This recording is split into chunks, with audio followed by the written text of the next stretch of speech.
amigos! Sejam todos muito bem-vindos ao terceiro episódio do ano de 2023 do Papo de Amigo.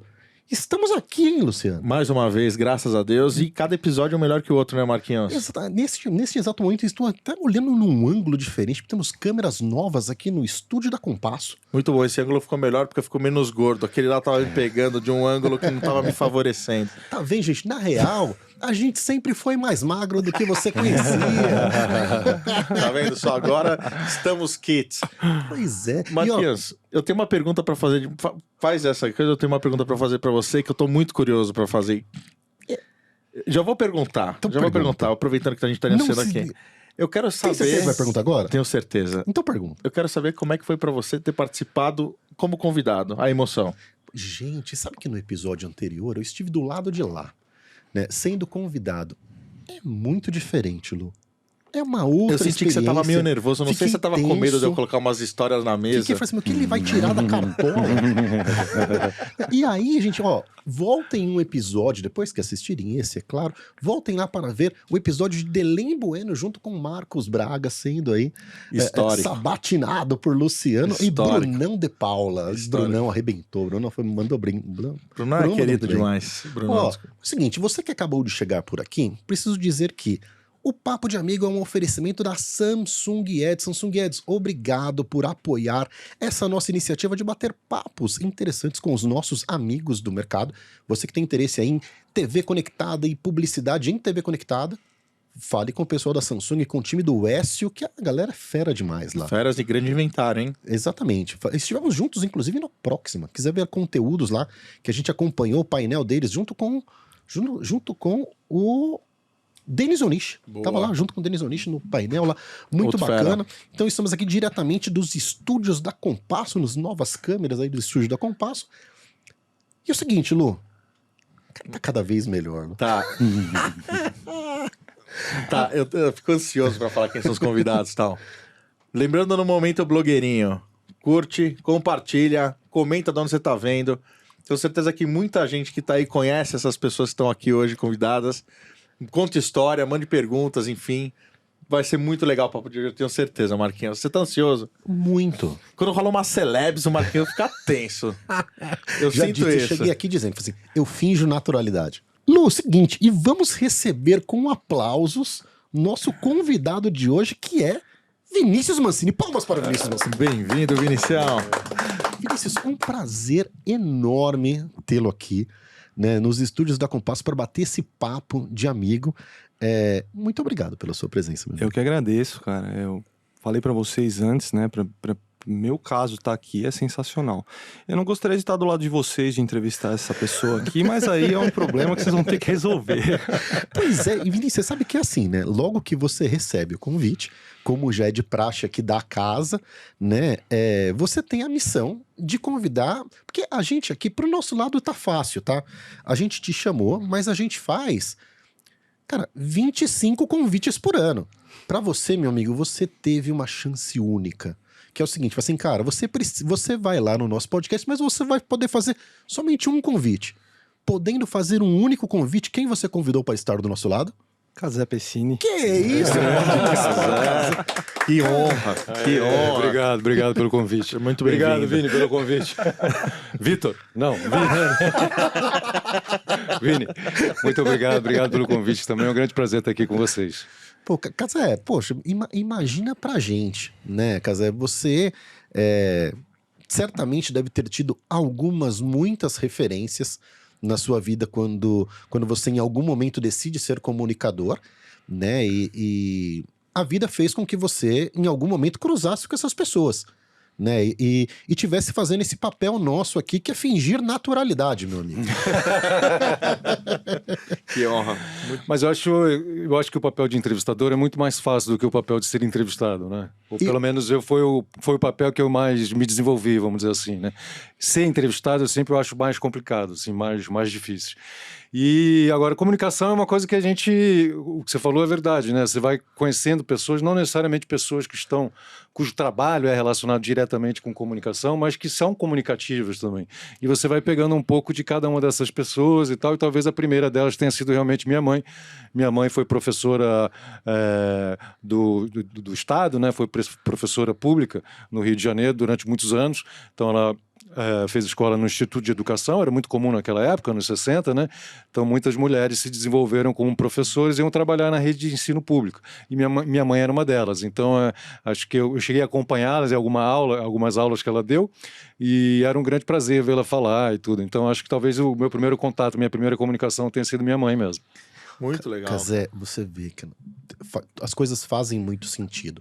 Existe uma diferença no podcast de Amigos do Mercado, no Papo de Amigo, que a gente faz questão de buscar a origem das pessoas. Sim. E aí quando você vê, fala assim, a profissão dos pais, a criação, de onde vem, geralmente tem relação com o desenvolvimento. Imagina, Cazé, qual era a chance de você ser uma pessoa que não se expressava com o português correto?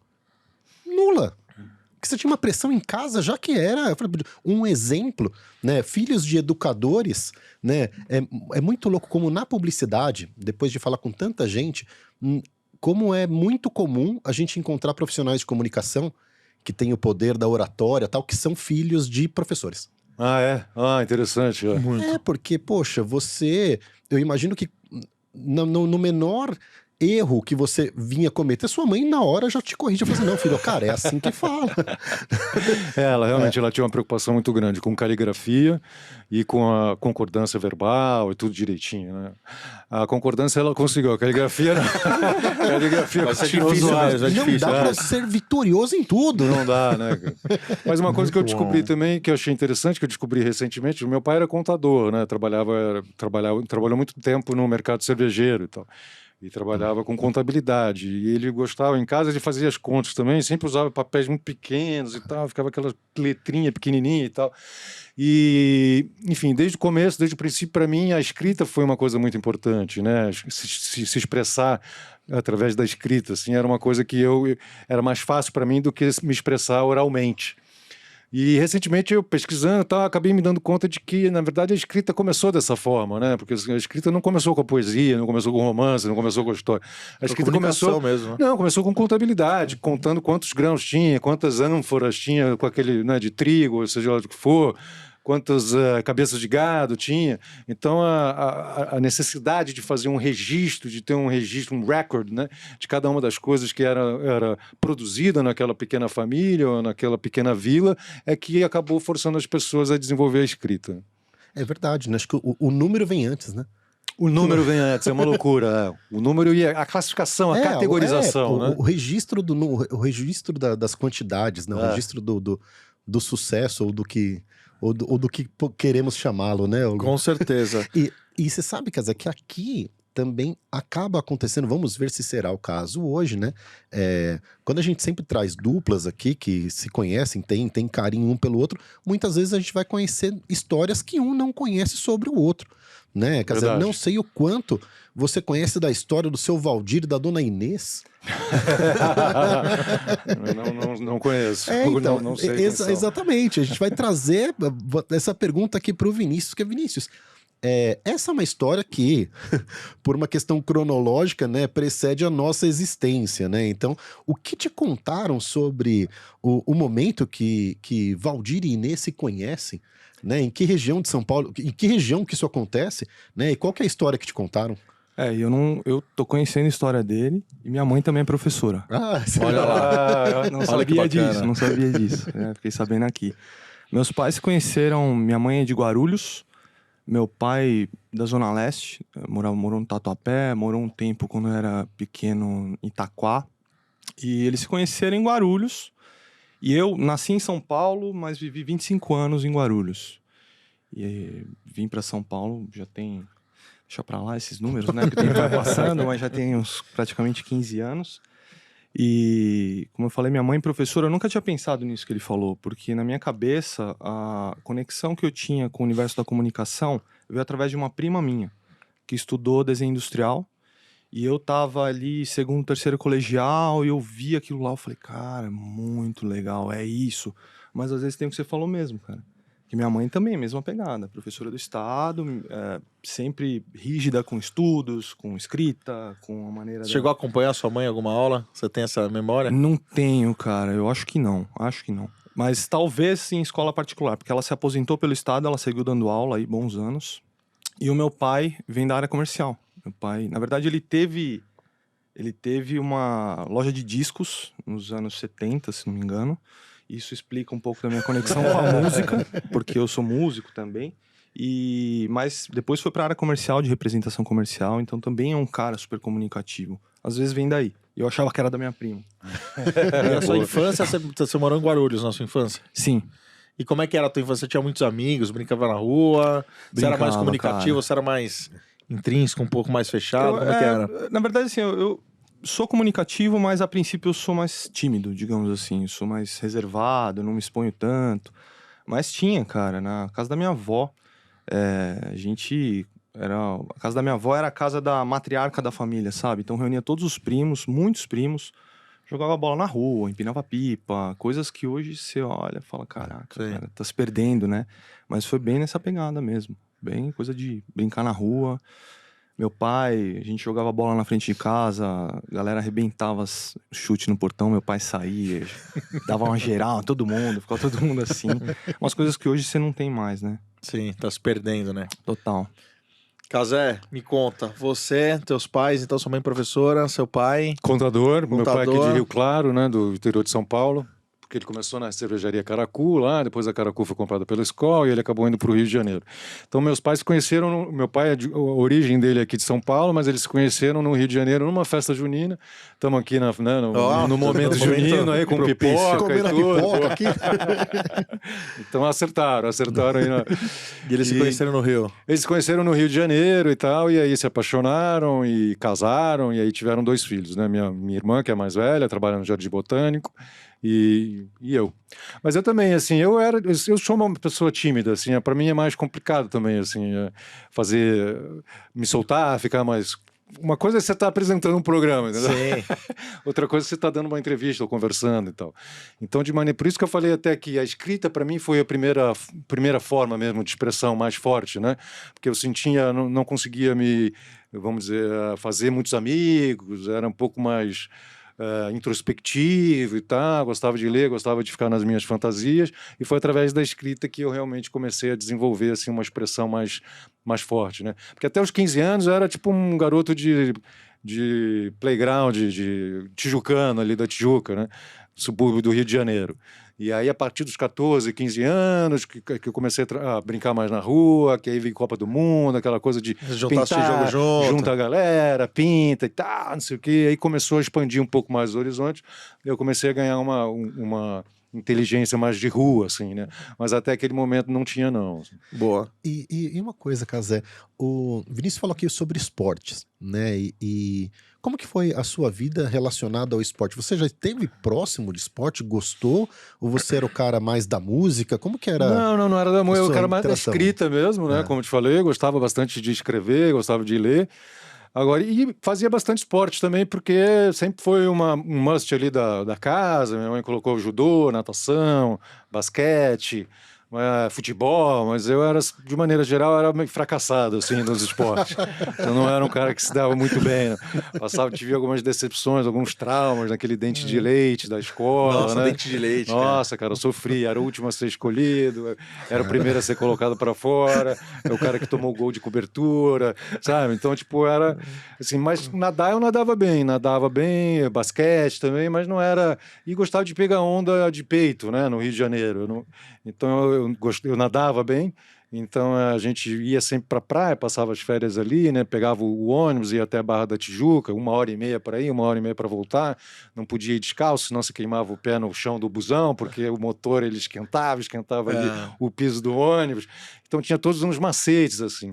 E aí ia pra praia, né? Férias de 3 meses, assim, na época escolar, e aí ficava na água direto, assim. Eu ia de pé de pato, ficava pegando onda de peito para 3, 4, 5 horas no mar, assim, quase morri umas 3, 4 vezes.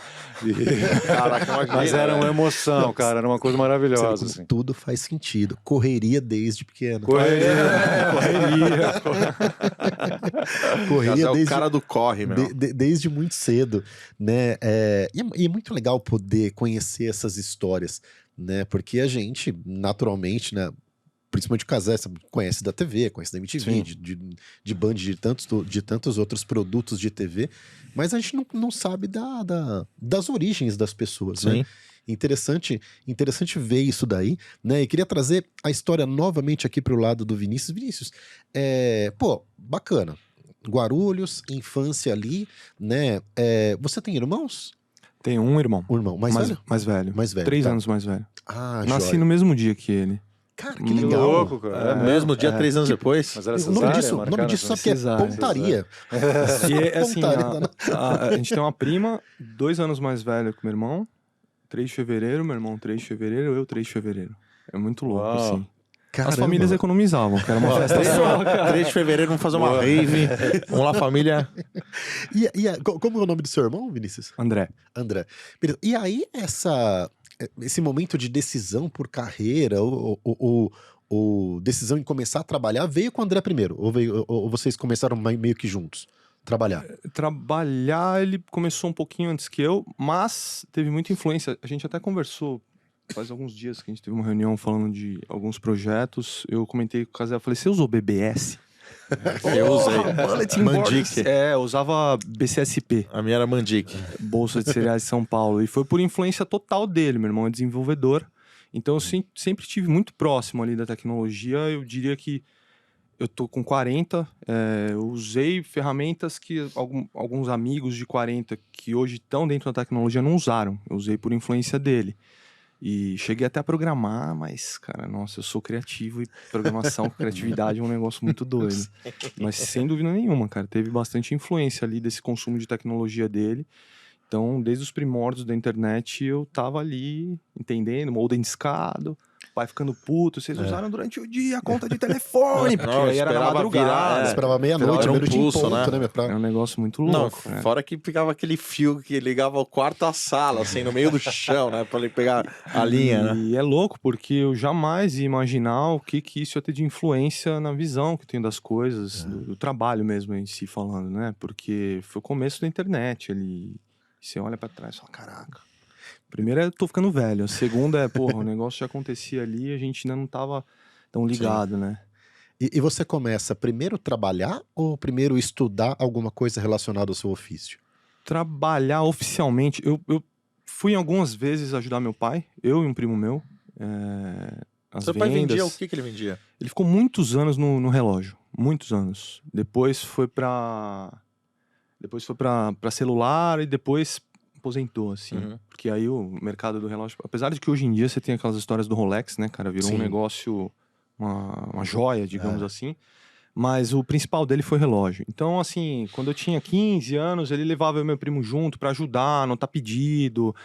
Na época ainda era, né, aquela coisa escrita, nota fiscal. Pranchetão. Papel carbono tinha? Total. Certeza.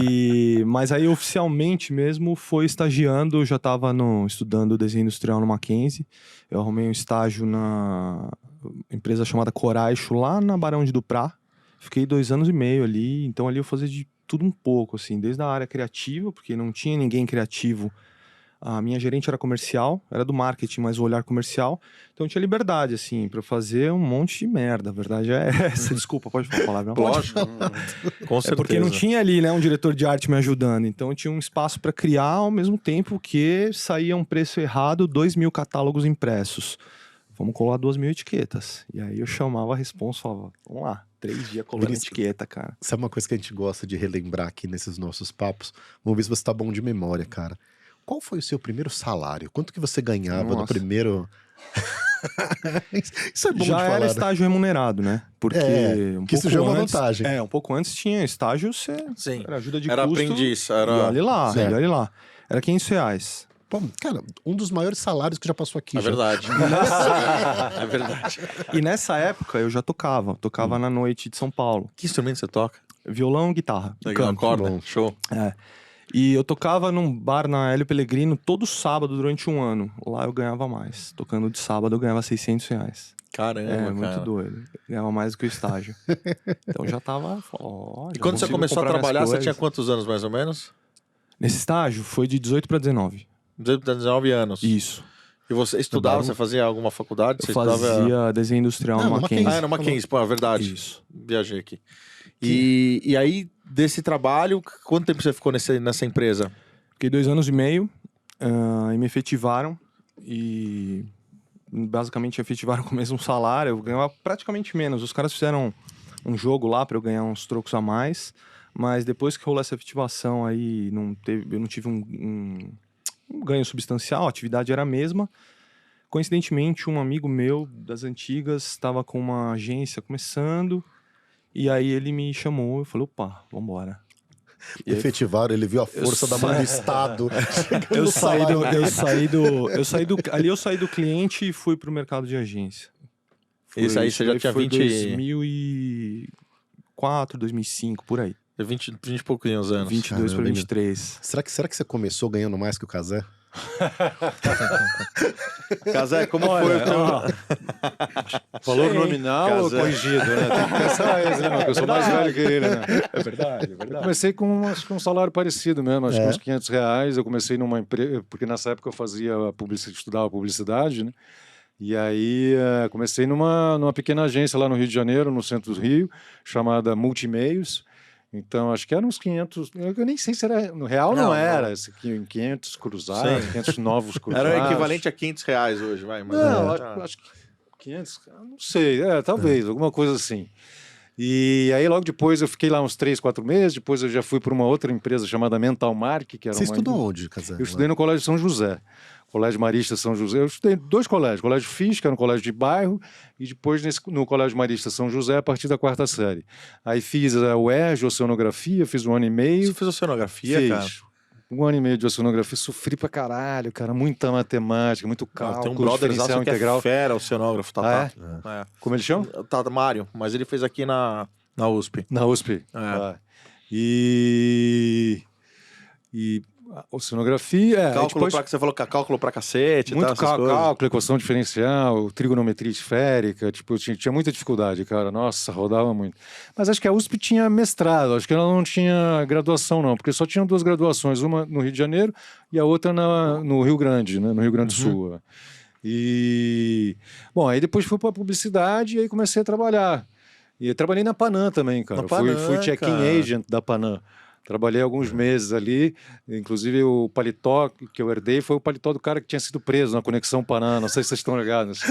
Conexão Panam era uma conexão, enfim, de cocaína, né, que tinha entre algumas pessoas que trabalhavam na Panam aqui no Brasil, no Rio de Janeiro, ali no aeroporto do Galeão, com Miami. E, enfim, essas pessoas acabaram sendo presas. E tinha uma galera da Panam que estava envolvida nesse esquema. Sim, cara, por isso chamava Conexão Panam, né? Porque eram os Só funcionários da Panam. Aqui no Brasil. Você tem esse terno? Não, mas eu procurei, mas não achei nada. Na época eu procurei vestir lá. Porque os caras me falaram, cara. Eu entrei numa sala, né? Tinham várias roupas, assim, que tinham sido de, sei lá, de funcionários que ficavam lá para você provar e ajustar e tal. E eu caí justamente com essa roupa. Mas não tinha nada nela, não.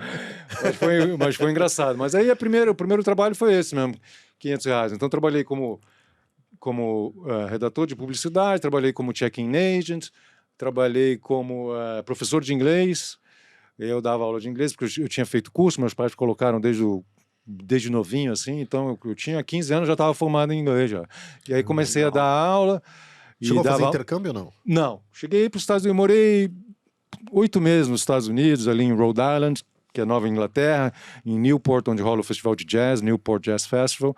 Um lugar muito bonito, que era onde os milionários da Quinta Avenida, no século XVIII, XIX, eles passavam, quem tinha muito dinheiro, né, morava na Quinta Avenida, em Nova York. Era casa de veraneio. Passava o verão ali, justamente em Newport, Rhode Island.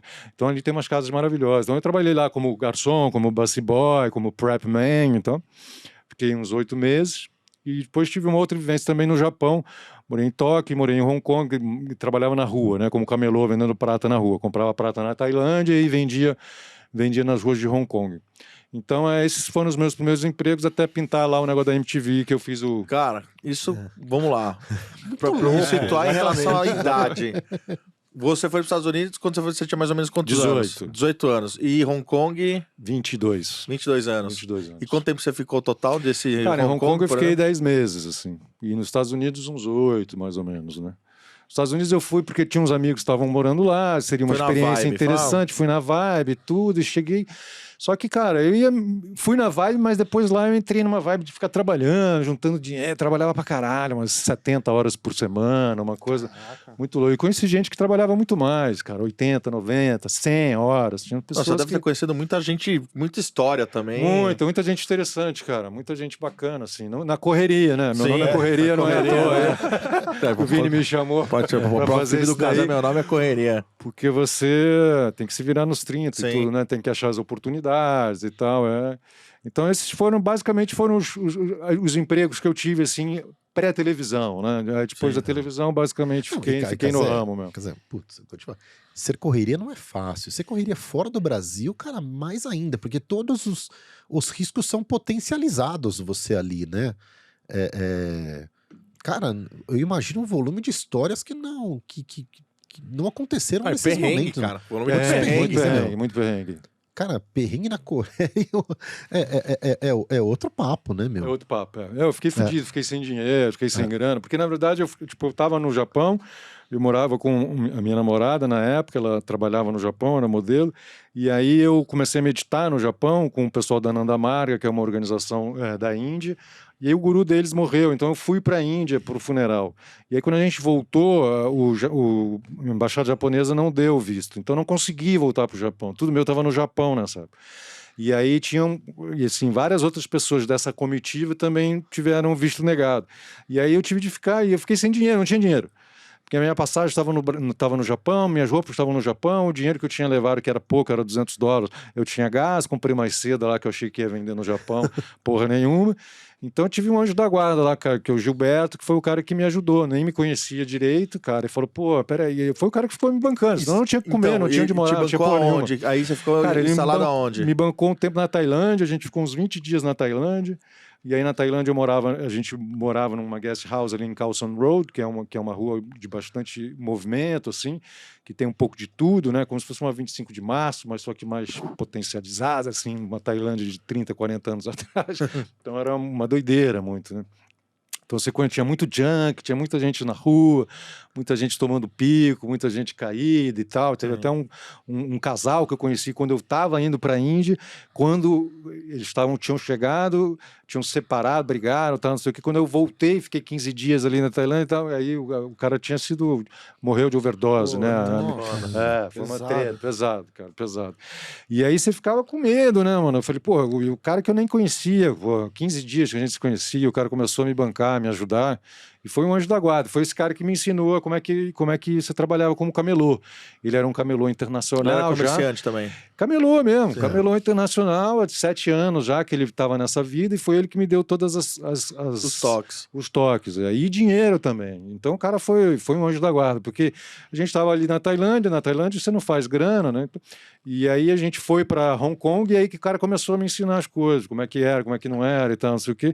E ele já estava nessa vida já há muito tempo já. Então ele, morava no Japão um tempão, e ele pegava, tipo, ia pro dentista, e o dentista dele era em Boston, tá ligado? Tipo, um cara pegava um avião do Japão para Boston, para O dentista. ir ao dentista. Então o cara já era um corre, assim, muito internacional, tava uma correria muito O cara já propícia, no level...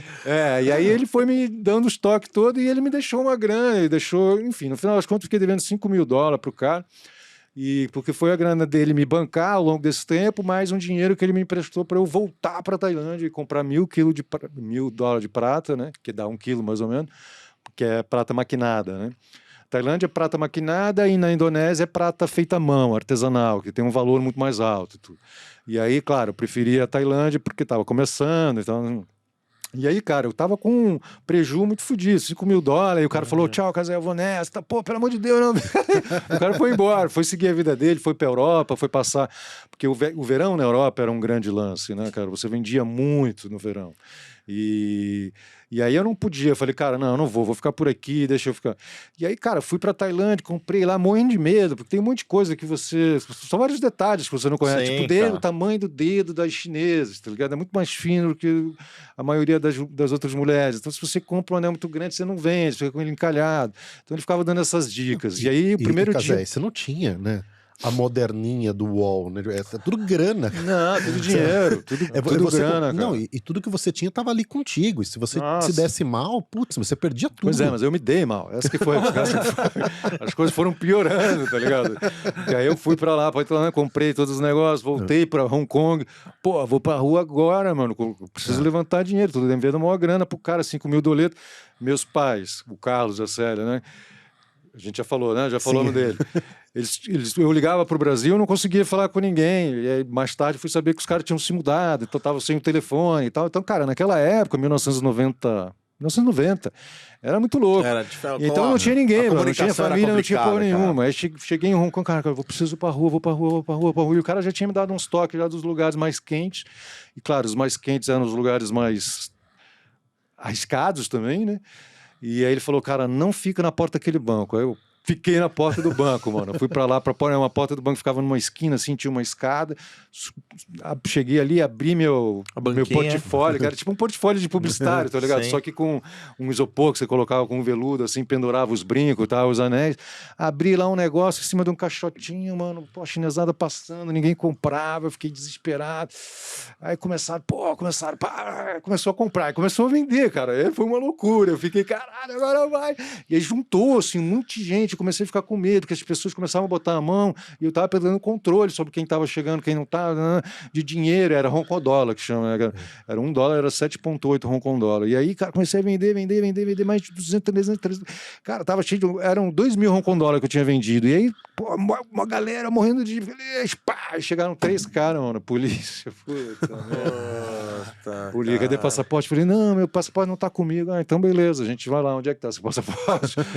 Puta, aí os caras confiscaram minha mercadoria, cara. Confiscaram minha mercadoria, me levaram pra delegacia, pegaram todas as paradas, ficaram com o meu dinheiro. E aí depois ainda marcaram o julgamento, eu fui depois julgado, morri em mais de $200. Caraca, porra, foi tipo, história, cara, né? foi tipo... Meu, tá vendo? Quem viu a história chorar. do Casé, que dava risada, teleguiada, a porra toda, que a gente vai chegar nessa época, cara, você não imagina que o cara já passou isso, cara. Imagina o Casé fazendo lá a liga, né? Em algum momento aí passa lá, faz uma matéria lá com a galera vendendo na rua. Pô, você não sabe o que é isso daqui? Eu sei. Eu sei.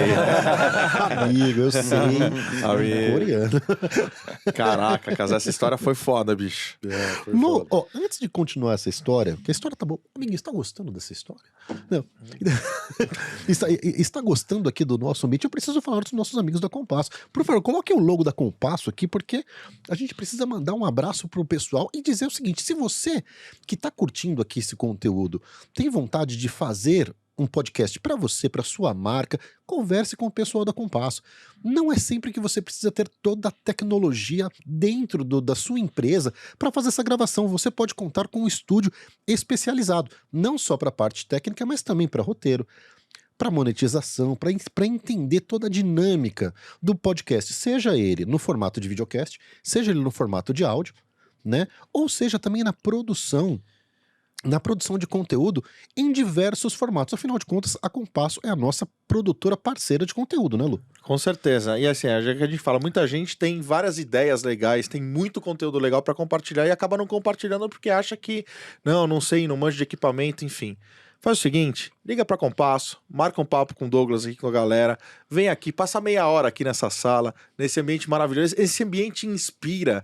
Então vem aqui, compartilha a sua ideia. Você pode ser arquiteto, advogado, veterinário, enfim. Tem papo, tem assunto pra tudo, né, Marquinhos? E o conteúdo, se não for compartilhado, vale menos, né, cara? Vale menos. E você que é da publicidade, precisa de uma produtora pra conteúdos de propaganda, conteúdos de educação também. Eles têm um repertório muito grande. Enfim, fale com o pessoal da Compasso. Muito bom.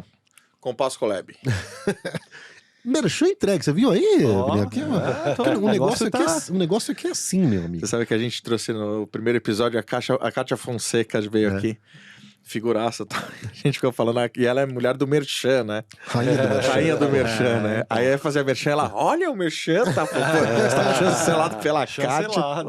Em alto nível. Vamos lá, Vini, você, vamos dar continuidade agora para chegar até um pouco mais. O Cazé parou um pouco antes agora da televisão, e aí você, depois que você saiu da empresa, você foi para... Fui pra agência.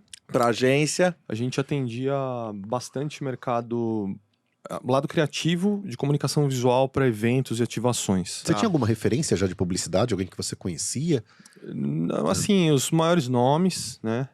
Mas não... Porque como eu vim da área do design gráfico, eu não tinha tanto esse dia a dia, digamos assim. E aí eu entrei, né, no mercado de agências nessa área de evento promocional e tal, que a gente sabe que não é fácil, né? E aí nesse período ali eu vivia aquela coisa de trabalhar descompassadamente.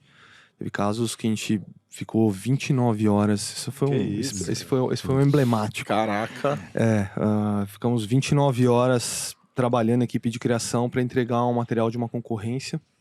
E equipe de criação saiu fora, eu fiquei lá, o pessoal foi apresentar e quando chegaram de volta, isso tudo dentro dessas 29, que eu fiquei lá, né, 29 horas. Quando chegaram, todo mundo cabisbaixo, era aquela concorrência que foi bola na trave e 29, eu falei, pessoal, vou para casa dormir. Então ali foi um período bem intenso. Depois disso, me traumatizei um pouco com essa área. A dinâmica, né? Sim, cara, eu fiquei... Ainda mais criação, que é um negócio que você não consegue controlar. Às vezes você precisa dar um tempo do material, puta, travei.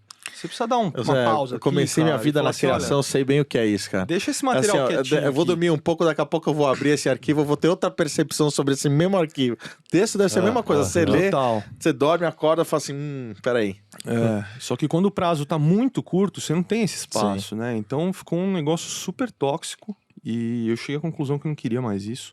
Eu já tava também andando com o lado da música e aí comecei a atrasar em ensaio, comecei a atrasar em dia de show e o negócio começou a ficar tenso num nível que eu cheguei pros caras da agência e falei, galera, forte abraço. Saí, comecei a pegar freela com um amigo da faculdade na época. Isso daí foi 2006. Eu sei que em 2009 eu abri a minha empresa e aí a gente fazia parte de identidade visual, material impresso. O máximo que a gente entrava no digital era o website e alguns sistemas de back-end, essas coisas. Isso foi em 2009 e depois de joga mais 3, na verdade, assim, 2 anos depois, isso na época não estava muito ligado em conteúdo profissionalmente, mas já usando redes sociais, plataformas, criei meu Orkut, isso lá 2005, Caraca. 2006. Olha, o Orkut, pra mim, ele chegou em 2007. Então, foi nessa fase aí, mas assim...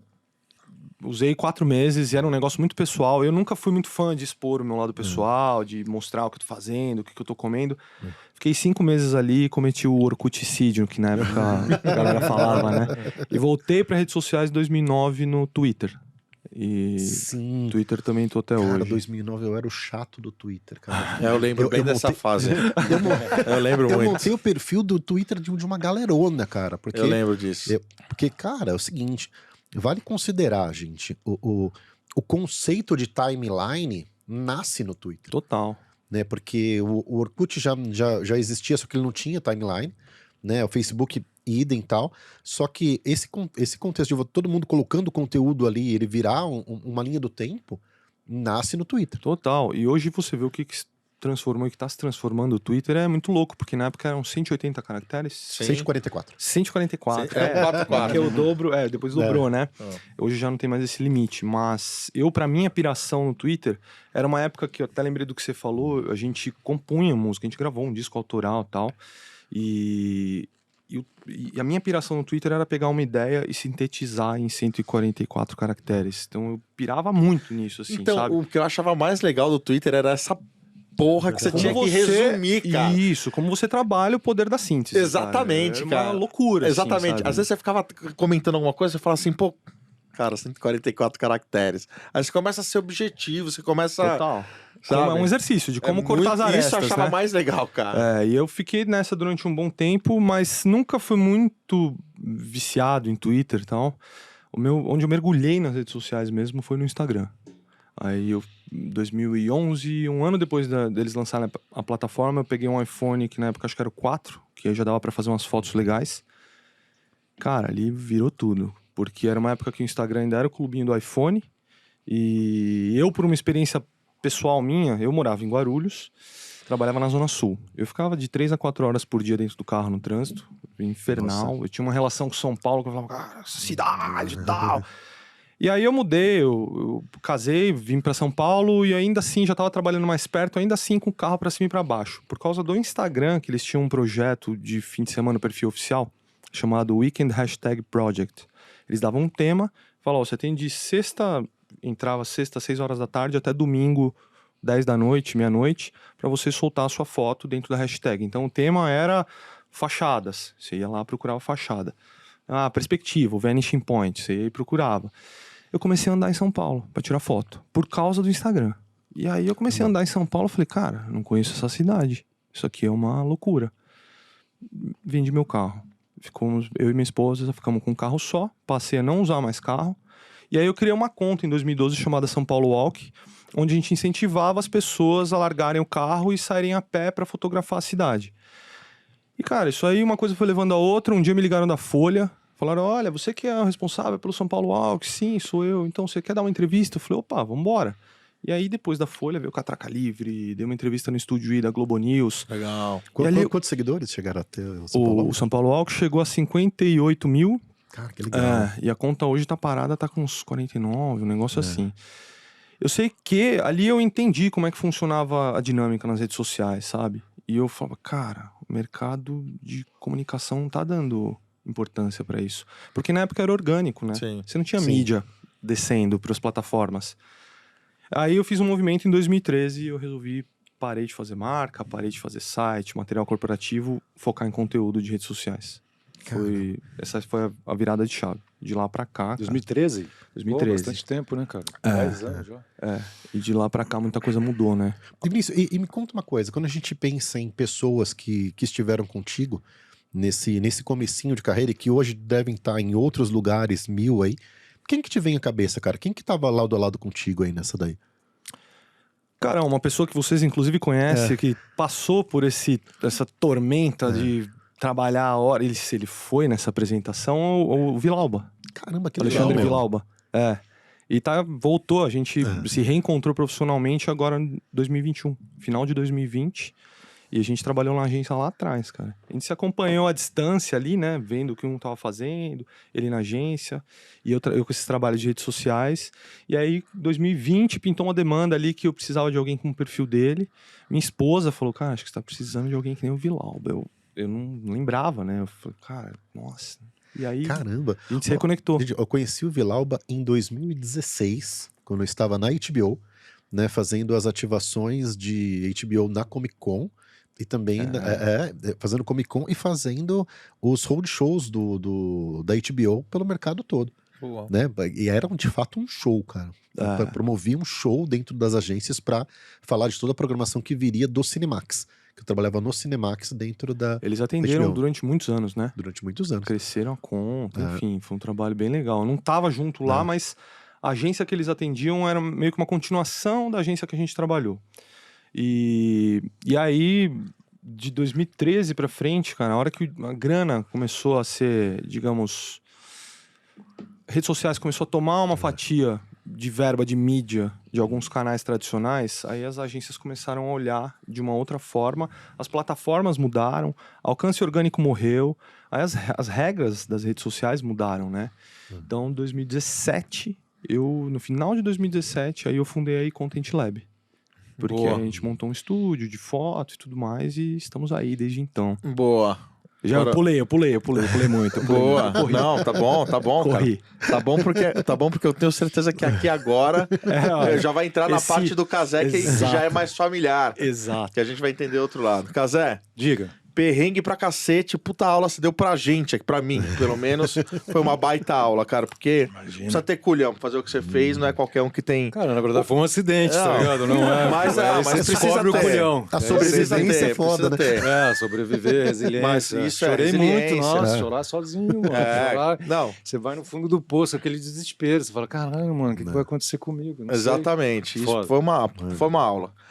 Televisão. E aí você tava lá, e aí vamos começar da um outro lado agora. Vamos. Você tava lá e como é que você voltou pro Brasil? Depois desse perrengue todo e tal? Como Bom, é que foi aí tive essa teu primeira... renascimento, vai digamos Sim, assim? a polícia me pegou nessa primeira noite, aí depois disso as coisas começaram a progredir, porra, tava na hora.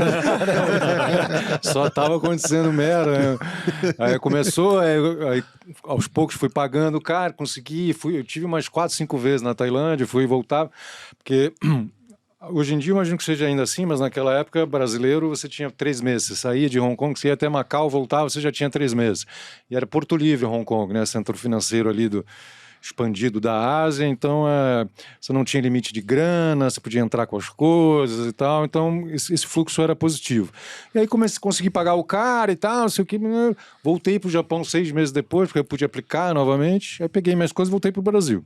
Foi basicamente isso. Aí no Brasil eu dava aula de inglês, aí já dava aula para uma empresa, né? Era uma empresa que dava aula para empresas. E aí eu estava correndo atrás era pouca grana, estava querendo sair de casa e tal.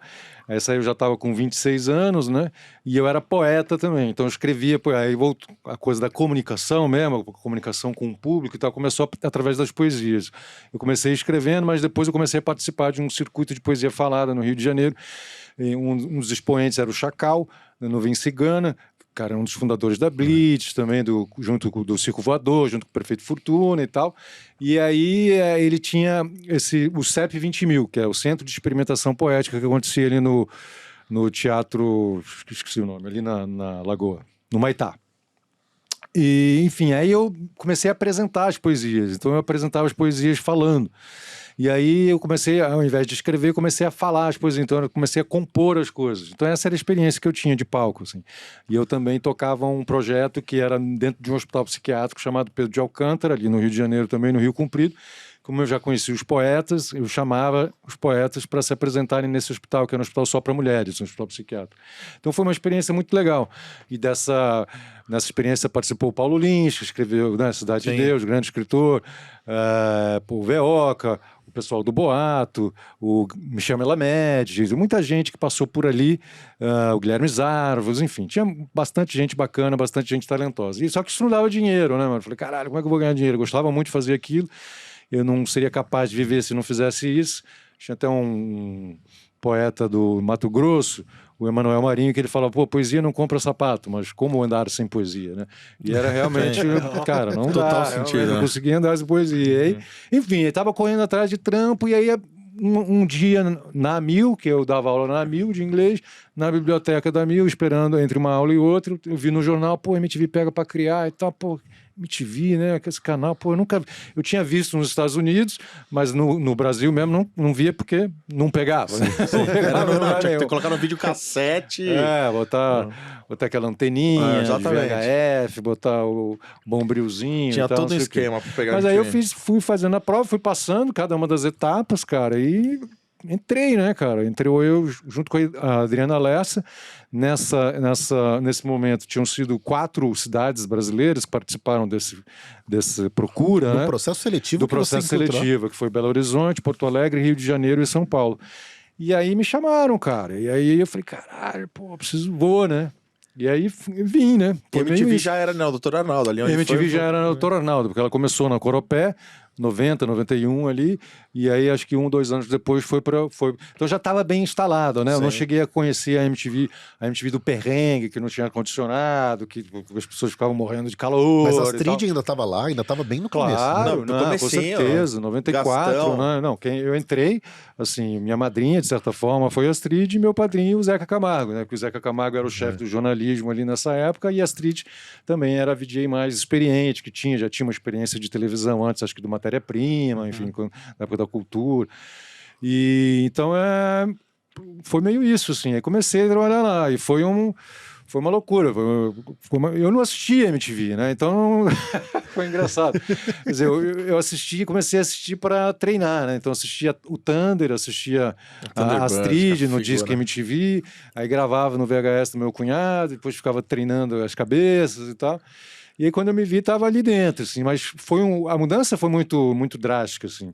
Porque, de novo, eu saí de um esquema introspectivo, de poeta e tal, né? Uma coisa lírica, trabalhando minhas coisas, falando para um público pequeno, falando no manicômio e tal, para de repente para ir para televisão. E na seleção, falei, pô, os caras gostaram de mim, né? Ótimo. Aí cheguei aqui, não, os caras queriam me mudar, corta o cabelo, muda essa roupa, muda não sei o quê. Você fala, porra, mano, pra que é essa seleção? Então, você fica... O lance da poesia falada já deu meio que um punch pra mostrar assim, ó, tipo, vamos treinar aqui pra você...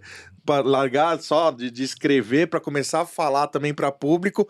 Acho que isso também deve ter te ajudado, né? Você super me ficar ajudou. um pouco mais confortável para falar para pessoas. Assim. São coisas bem diferentes, mas me ajudou, assim, porque acho que era a única coisa que eu tinha de público, assim, né? De contato com o público, de falar.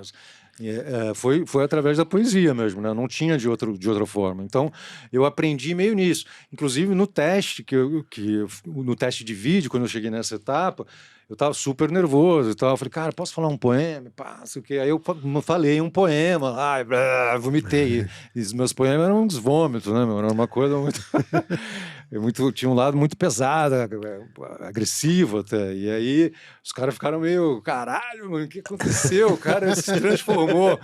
Aí a partir disso eu conseguia ficar um pouco mais calmo e fiz o teste e passei, né?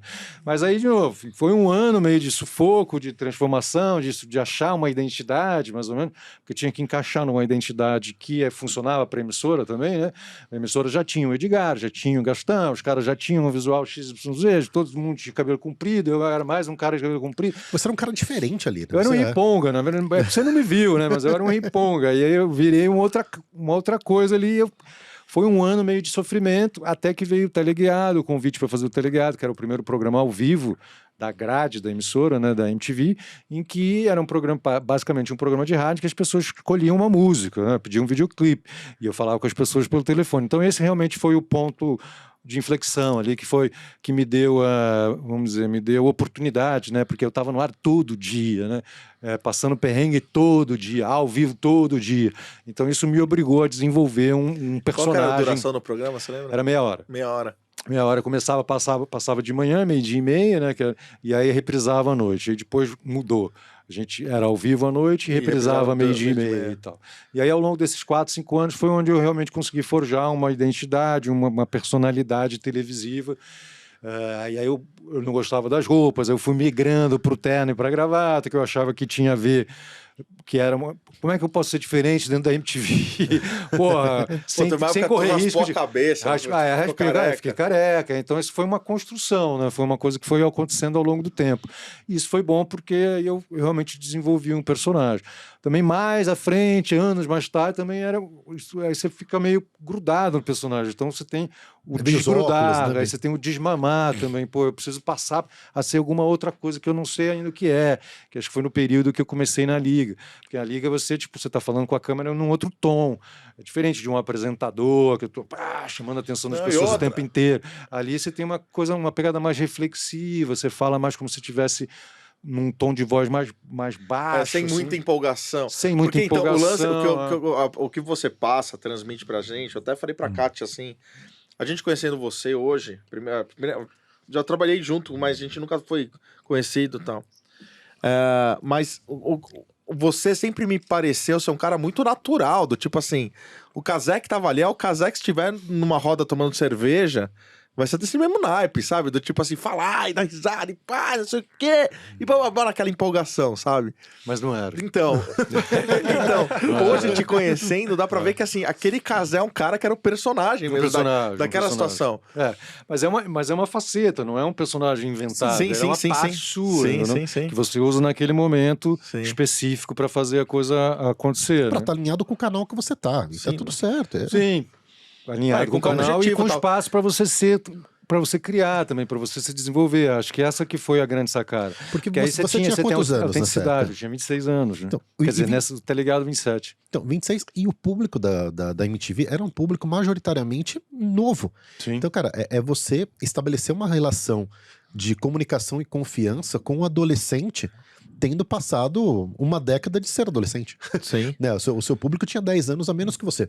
Então você tinha que estabelecer uma comunicação diferente. O público ali era de 15 a 29, né? Acho que o grande desafio era você, assim, para mim, no meu caso, era eu desenvolver uma verve, desenvolver uma maneira, porque a forma, para mim, desde que eu comecei a escrever, desde que eu comecei a escrever poesia, a forma das coisas passou a ser muito importante para mim. Então, às vezes, você pode passar uma mesma mensagem de várias formas diferentes e tal. Então, eu sempre prestava muita atenção no formato das coisas. Isso era uma coisa que me encantava. E eu queria achar o meu formato também. O Gastão tinha o dele, a Astrid tinha dela, o Zeca Camargo tinha dele.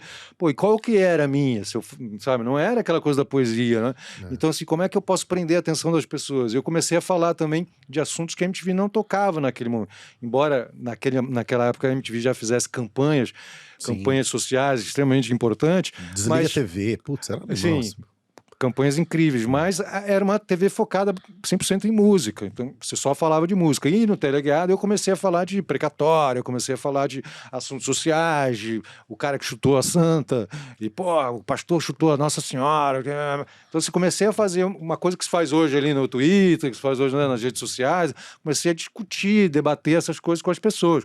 E a grande maioria delas não estava nem aí para isso. Então eu falei, caralho, como é que eu avanço com minha pauta de um jeito que as pessoas...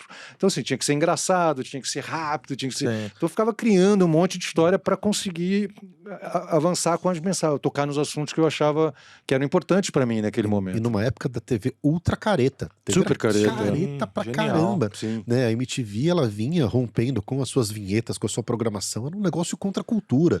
Né? E fazia crítica social, isso eu me lembro. Críticas sociais, a própria televisão, no quadro de sexta-feira, né?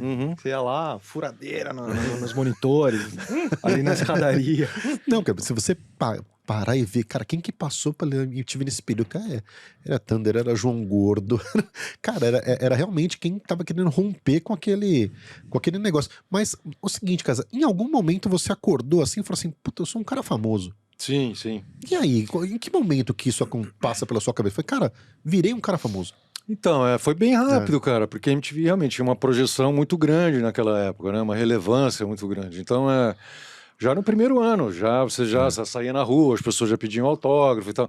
Mas aí começa o sofrimento, porque você não se identifica. Então, nesse primeiro ano, eu não me identificava com aquela pessoa que aparecia no vídeo.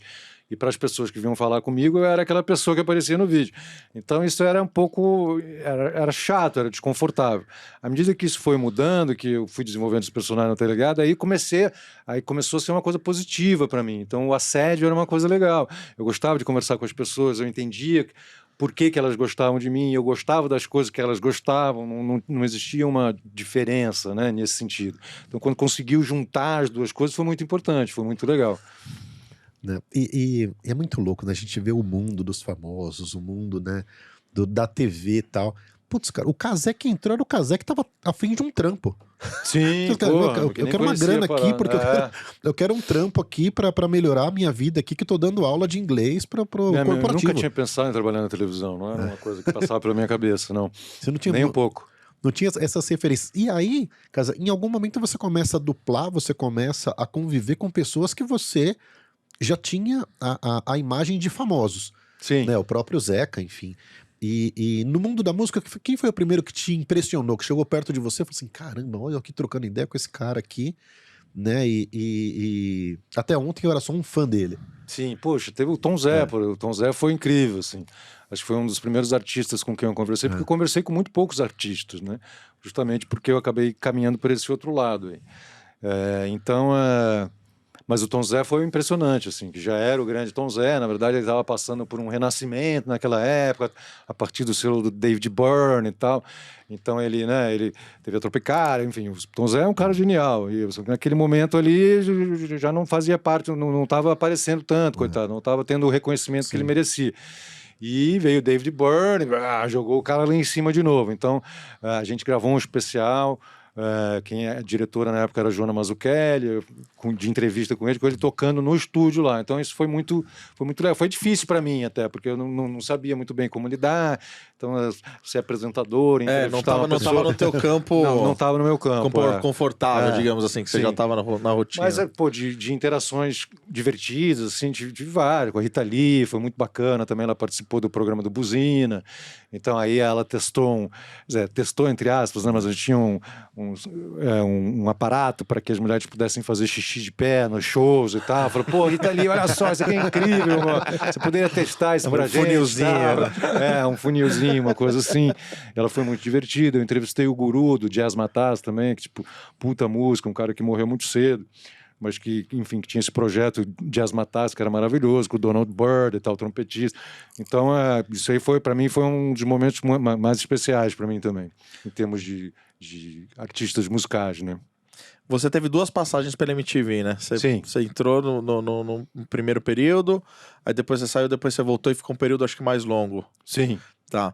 Depois desse período, aí veio o que? Band, a Liga? Não, mas, Lu, acho que tem um fato muito importante que você está pulando aí dessa história, que existiu um avanço muito grande da Globo em cima de algumas figuras que se destacaram na MTV. Uhum. Eu posso estar enganado, Casé, mas você foi um dos primeiros que teve esse... Segundo. O segundo, Terceiro, né? talvez. Enfim. O Thunder foi um dos primeiros, porque quando eu entrei na MTV, o Thunder estava saindo. O Thunder estava indo para a Globo. E quando o Thunder voltou para a MTV, eu estava saindo. Estava indo para a Globo. E aí eu voltei 2 anos depois, né? Mas a Maria Paula já tinha feito essa migração também. O Zeca também? O Zeca foi mais tarde. O Zeca, eu pensei que o Zeca tinha sido antes. Olha que loucura. Não, o Zeca foi mais... E depois do Zeca foi a Sara? A Sara foi GNT, acho, né? Multishow, não sei. A Sara, Didi, já foi bem depois, já. Eu cheguei a trabalhar com o Zeca Camargo na Globo juntos, né? Nós chegamos a trabalhar no Fantástico. O Zeca era editor do Fantástico aqui em São Paulo e eu fazia um quadro chamado Homem Megafone, inspirado no TV Nation ali do Michael Moore, né? Cara, e isso também foi uma... Deve ter sido um momento de uma explosão muito grande, porque de repente você sai de um nicho completamente diferente, que era a MTV pra Globo. Isso realmente, isso é brutal. Isso aí é brutal. Aí a diferença é muito grande. Porque a diferença de você sair na rua e as pessoas fulano de tal, aqui me pediu um autógrafo e você sair na rua e as pessoas correrem atrás de você. Aí você vai no shopping, você, caralho, mano, você tem que achar um lugar você pra pensar se você vale a pena você sair de casa. Sim, cara, sair de casa pra mim virou um transtorno. Aí já passa a ser uma coisa estúpida, eu acho. Assim, já é bem incômodo mesmo. Já passa a ser desafiante, você já não é tão legal, assim, já é uma... Claro, você pode uma exposição fazer muito grande, é uma exposição gigantesca, cara. Mas aí todo mundo fala com você diferente, sabe? Assim, a vida muda muito, cara. Você perde muitos amigos, você perde a naturalidade de você estar andando na rua. Você não consegue andar na rua de bobeira, como o Vini estava falando, sai aí, vou ficar fazendo umas fotos. Não, você não faz porra nenhuma disso, entendeu? E aí todo mundo também muito baba-ovo e tal, você fica meio vivendo numa bolha, assim. Você não sabe quem tá com você e quem cara, não é tão legal, não, assim, não é uma experiência... Pra mim, pelo menos, eu não curto muito, não. E num momento onde, acho que, eu acredito que era aquele momento da história onde a banda que tocava no programa dominical explodia e perdia metade dos seus fãs de início, porque você virou um cara comercial, você virou um cara da massa, você se vendeu, tal, não sei o quê. E a MTV era um público de nicho, né? Tinha um público apaixonado que essa saída também causava algumas rupturas, né? Sim. Naquela época a MTV estava passando por uma curva assim de transformação muito grande, né? Porque ela começou, claro, muito nichada e tal, não sei o que, mas aos poucos ela foi ganhando uma audiência que você não, e uma relevância também que você interferia em todos os outros mercados a partir daquela linguagem. Porque não tinha internet, né? Então, assim, você mesmo falou, o mercado brasileiro é extremamente conservador em termos de televisão, assim, as pessoas se vestiam igual, falavam igual, era o mesmo sotaque, era o mesmo, não sei o quê, mesmo, né? Então, assim, aí de repente você tem um Thunder apresentando, você tem um Gastão, você tem a Cuca, você tem a Astrid, tem a Maria Paula, cara, tem a Adriana Lessa, tem, enfim, Tati Mancini, Jair Bündchen chegou a apresentar programa na MTV Brasil. Caramba. O Erótica. Alguma coisa. Tati Mancini é Erótica, eu tava lá nessa época. Mancini, Jairo Bauer e Jairo Tati Mancini. Bauer, quer dizer... Então a MTV, ela virou... e ela começou a tocar outros tipos de música também, entrou pagode, E aí, claro, teve toda essa disputa, mas, cara, pro mercado de som musical brasileiro foi uma coisa incrível, porque promovia uma série de encontros também totalmente inusitados que são históricos até hoje, né? Não, o desenvolvimento da cena do videoclipe, porque em tese, Total. antes de MTV, cara, não se tinha, né? Não tinha. É uma indústria toda de audiovisual que começou a partir dali também, né?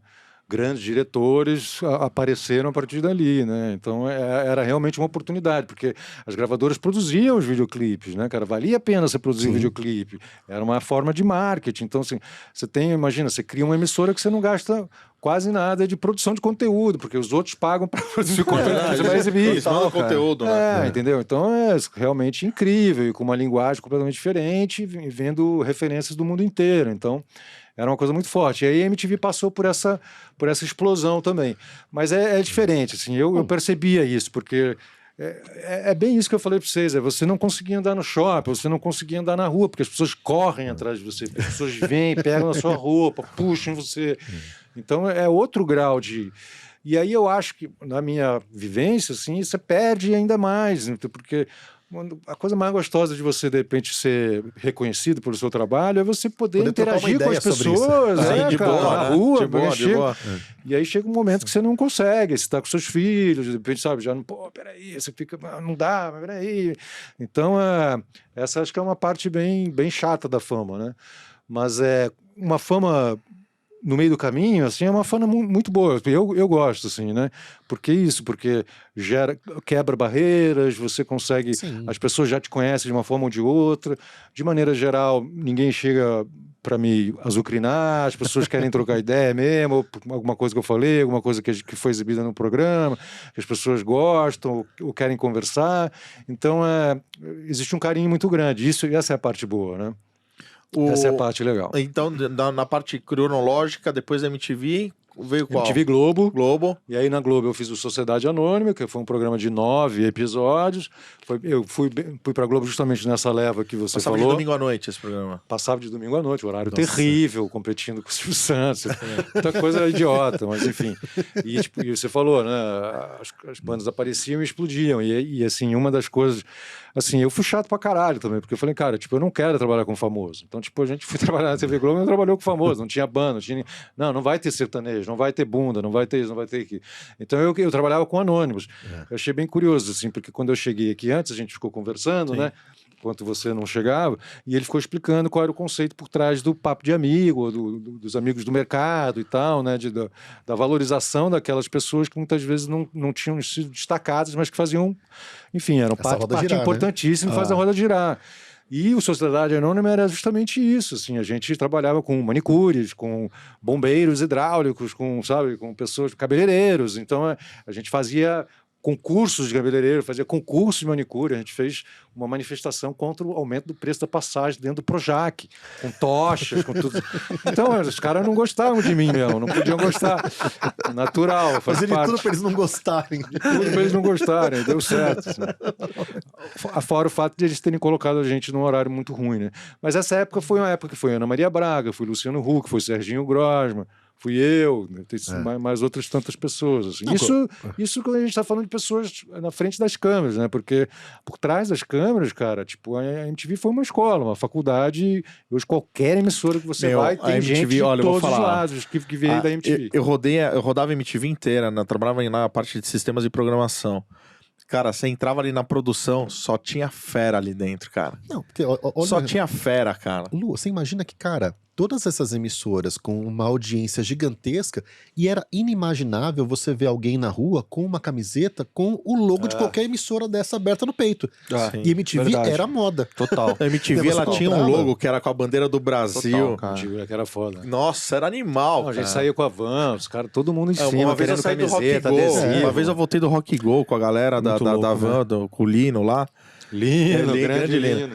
E aí, cara, tava eu, Lino e tal. Aí ele falou assim: meu, fecha a cortina, fecha a cortina. Aí eu falei assim, por quê? Ele falou: agora você vai ver o que as bandas passam, meu amigo. Cara, a gente saiu, a galera batendo, cara, camiseta, adesivo, camiseta, tal. Era uma loucura. Cara, era surreal, cara. É uma marca surreal. forte, né? Love Uma marca branded muito forte, total, surreal. cara. E o lance, a gente conversa hoje muito sobre a questão da experimentação, né? Sim. Vocês tinham espaço para criar sem ter muita Não, regra exatamente, editorial, sabe? Que daí você leva para um outro nível, cara. Todas as... Pelo menos eu era espectador, todas as referências que eu tenho são absurdas de design, de animação, de roteiro. Aquele negócio que a gente tava falando que não tinha na TV, que eram clipes, então você tem ali 3, 4 minutos, 3, 4 minutos, outro. 3, 4 minutos. Sim. Então era uma frequência, um negócio meio TikTok hoje, que você vai, assiste um pouco, passa, assiste um pouco, passa. E a vinheta era um entretenimento. Exato. Você queria lembrou dessa ver. campanha do Desligue? Eu não lembrava dessa. Genial. Desliga a TV, vai ler um livro. Porra. Tem uma animal. vinheta que eles fazem baseado no grito da obra. Que o boneco Ah, grita lembro e dessa, aí eu lembro dessa. entra na garganta, aqui na garganta, sabe? Tipo um negócio. Cara, isso aí ficava assim, ó. Parece que tomado ácido. genial. Tipo, caraca, surreal, né, cara? Muito bom. Lu, eu já fiz o meu merchan, agora tá na hora de você fazer o seu. Então já querido. pode pôr o Logan, por favor. Pode pôr o Logan da Logan. Bom, gente, estamos aqui para falar mais uma vez que a Logan é patrocinador Master Mantenedor 2023 do Amigos do Mercado. É um prazer enorme falar da Logan aqui. Como eu digo, casa de ferreiro e espeto tem que ser de ferro. Nada melhor do que eu falar aqui de uma empresa que eu tenho paixão de trabalhar, de fazer parte. Então a Logan aqui, durante o ano de 2023, vocês vão ver muitos logos da Logan chancelando os projetos do Amigos do Mercado. Só lembrando vocês aqui, a Logan tem 3 empresas, uma empresa Super Small Data, que é do loguinho laranja lá, que é a empresa de dados da Logan, hoje tem mais de 395 milhões de IDs únicos, devices globais e 165 milhões no Brasil, 100% LGPD e GDPR. Então, assim, fomenta todas as outras empresas com dados de hipersegmentação e muito mais. Segunda empresa, Loguinho Verde, Logan Ads, é uma empresa que é voltada para Journey Marketing, Mídia Multichannel e Audit Digital. Então, é uma empresa que está acostumada a fazer grandes projetos ali, muito focado com inteligência, com geolocalização e acompanhando toda a jornada das pessoas, impactando no Connect TV, reimpactando dentro do mobile, traqueando para ver quem converte no ponto de venda, enfim. Trabalha com muita inteligência e geolocalização. E a terceira empresa, PMP, empresa que eu falo com muito orgulho, ao qual eu faço parte, que é voltada para deals programáticos em vários formatos, principalmente formatos de vídeos, e também trazendo e conectando as pessoas com mídias em games. A gente tem muitas mídias em muitos formatos dentro de games que vão além dos games casuais do mobile, entre outros grandes formatos de games. Então a Logan é um prazer enorme estar aqui chancelando o Amigos do Mercado. Conecte lá com a gente nas redes sociais, no canal do Instagram. Tem aí o QR Code também para você acompanhar a gente. Quer saber um pouco mais? Chama a gente para bater um papo. Quer ter aquela graninha no DV360 para poder fazer um projeto legal? Chama a gente também. Enfim, Logan tem várias possibilidades para a gente conectar você ao mercado de diversas formas. Então, lembre sempre de Logan. Merchan bom, hein? feito, hein, Marcão? Integrar com mobile, integrar com OH. Journey vocês? Market. Eu tive no Double Verify. O Double Verify falou que, em média, as pessoas recebem 2.000 publicidades por dia. Caramba. Algumas são decodificadas e outras não. Se a gente falar de 2.000 que 50% sejam impactadas, né, cara, a gente tá falando de 1.000. Né, da pessoa lembrar e ver, acordei e vi na televisão, passei na rua, no busão, no rádio, enfim. Cara, se você não tiver na jornada da pessoa no dia, sua marca não vai ser lembrada. Total. Entendeu? Então, assim, você tem que impactar num formato, você tem que impactar no outro formato, e fazer um estudo de segmentação e de horário para ver qual que é o melhor horário para você impactar naquele formato a pessoa, para não ser intransigente, né? A pessoa às vezes está vários formatos que são que invadem ali a tela da pessoa quando a gente está falando do mobile. Então, assim, a gente é super contra esse tipo de publicidade. Então, por isso que a gente onde trabalha você com... está, né, Lu? O seu aparelhinho está com você. Com certeza. Então, assim, formatos que são polites, formatos que dão... A gente tem um formato que eu trabalho muito, que é o Video Rewarded, que hoje o game, quando acaba o crédito da pessoa no game, a pessoa ela pode assistir um vídeo em troca de uma recompensa. Só que a gente não consegue fazer uma segmentação. Então, por exemplo, Genial. se você é um apreciador de destilados, de bebidas, enfim... Eu consigo fazer uma segmentação sabendo que você tem aplicativo instalado de bebidas, que você interage com anúncios de bebidas através de histórico, enfim, de pontos que você passou. Eu não sei que é o Vinícius, mas eu sei que é uma pessoa dessa característica, desse perfil consumidor. Então, se você está jogando e tem essa possibilidade de assistir um vídeo, Que seja daquilo que você consome. o vídeo que você vai assistir ainda vai ser um vídeo de algo que pode interessar para você, como algum lançamento, alguma promoção. Enfim, então, Bem legal. enfim, tecnologia, gente nova, e acho que tecnologia tá aí pra E a gente galera é gente aproveitar. boa. Liga lá pra galera da Logan, que a turma lá Muito é bom. muito bacana. Muito obrigado, Logan, pela parceria. E vamos lá, Lu. Vamos continuar aqui a nossa conversa que eu quero trazer pro Vinícius. Vinícius, e aí, de repente, você, cara, enfiou o pé no empreendedorismo, meu amigo. Vocês querem água, Casé? Quer água aí? Aí falou assim, putz, meu, vou montar minha própria empresa. E aí, foi facinho? Cara, empreender no Brasil, hein, Vinícius? É complicado, cara, complicado. Eu entrei nessa muito porque eu não queria passar. Primeiro, eu não queria passar pela experiência que eu tinha passado, extremamente tóxica. E segundo, porque eu não queria que as pessoas que trabalhassem comigo Queria passassem provar que dá pra fazer sem precisar passar por isso. Exatamente. Falei, cara, não vai rolar.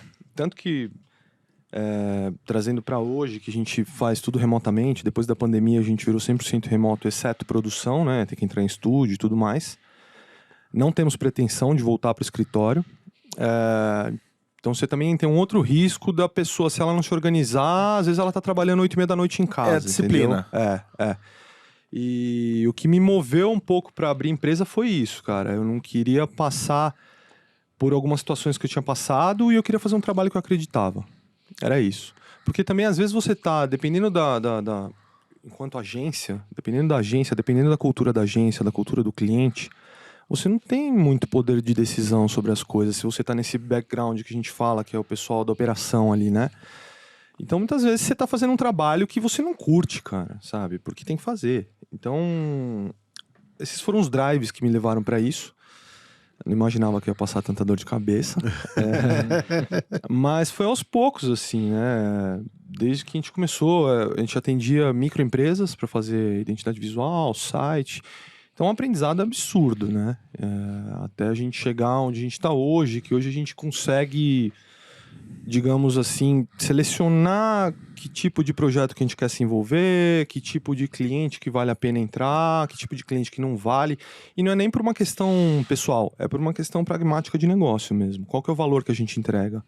Esse é o valor. Se a gente vê que a expectativa está desalinhada, cara, a gente já toca o sino e fala, galera, não vale. Galera, não é conosco que vocês precisam falar, entendeu? Tem outras pessoas que vão entregar isso muito melhor. Só que isso foi desenvolvido a duras penas, né, cara? Os momentos que você falou, a pressão de não saber como é que vai ser, da incerteza. Acho que lidar com a incerteza é um negócio alucinante, assim, sabe?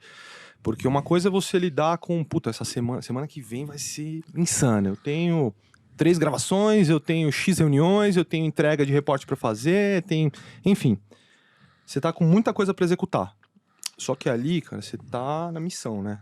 A sua cabeça tá focada, tirei essa da frente, próxima, tirei essa da frente, próxima. Quando você vai empreender, você tem que lidar com a incerteza. E assim, uma empresa, com toda empresa, cara, sobe e desce, né? Sobe e desce. E eu acho que no Brasil, eu sou um exemplo disso, eu me joguei. Eu aprendi na porrada. Não, porque, cara, o empreendedorismo é um negócio tão maluco que até quando dá certo dá medo.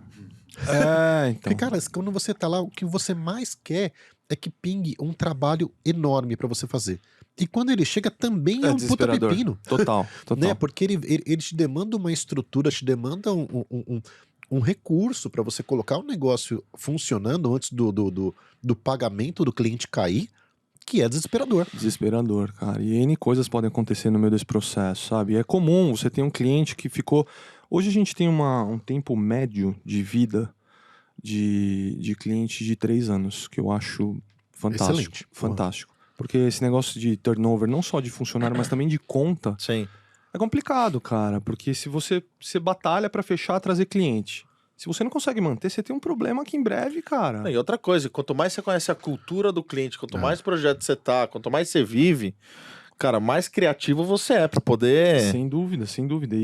Mas o meu começo foi assim, me joguei na cara e na coragem, vamos embora, e fui aprendendo aos trancos e barrancos, evidente, no meio do caminho fui buscar especialização, estudei, mas não tem muito uma cartilha, né? É um pouco difícil, cara. E você tá em um mercado que tá sofrendo muita transformação, depois que abriu, que realmente começou a entrar verba de mídia para esse mundo digital, a coisa ficou... Cara, você tá disputando a atenção das pessoas. É um negócio Sim. que a gente conversa com o Meu Nome é Correria. O Meu Nome é Correria, por exemplo, ele passa YouTube, plataformas digitais, tudo mais.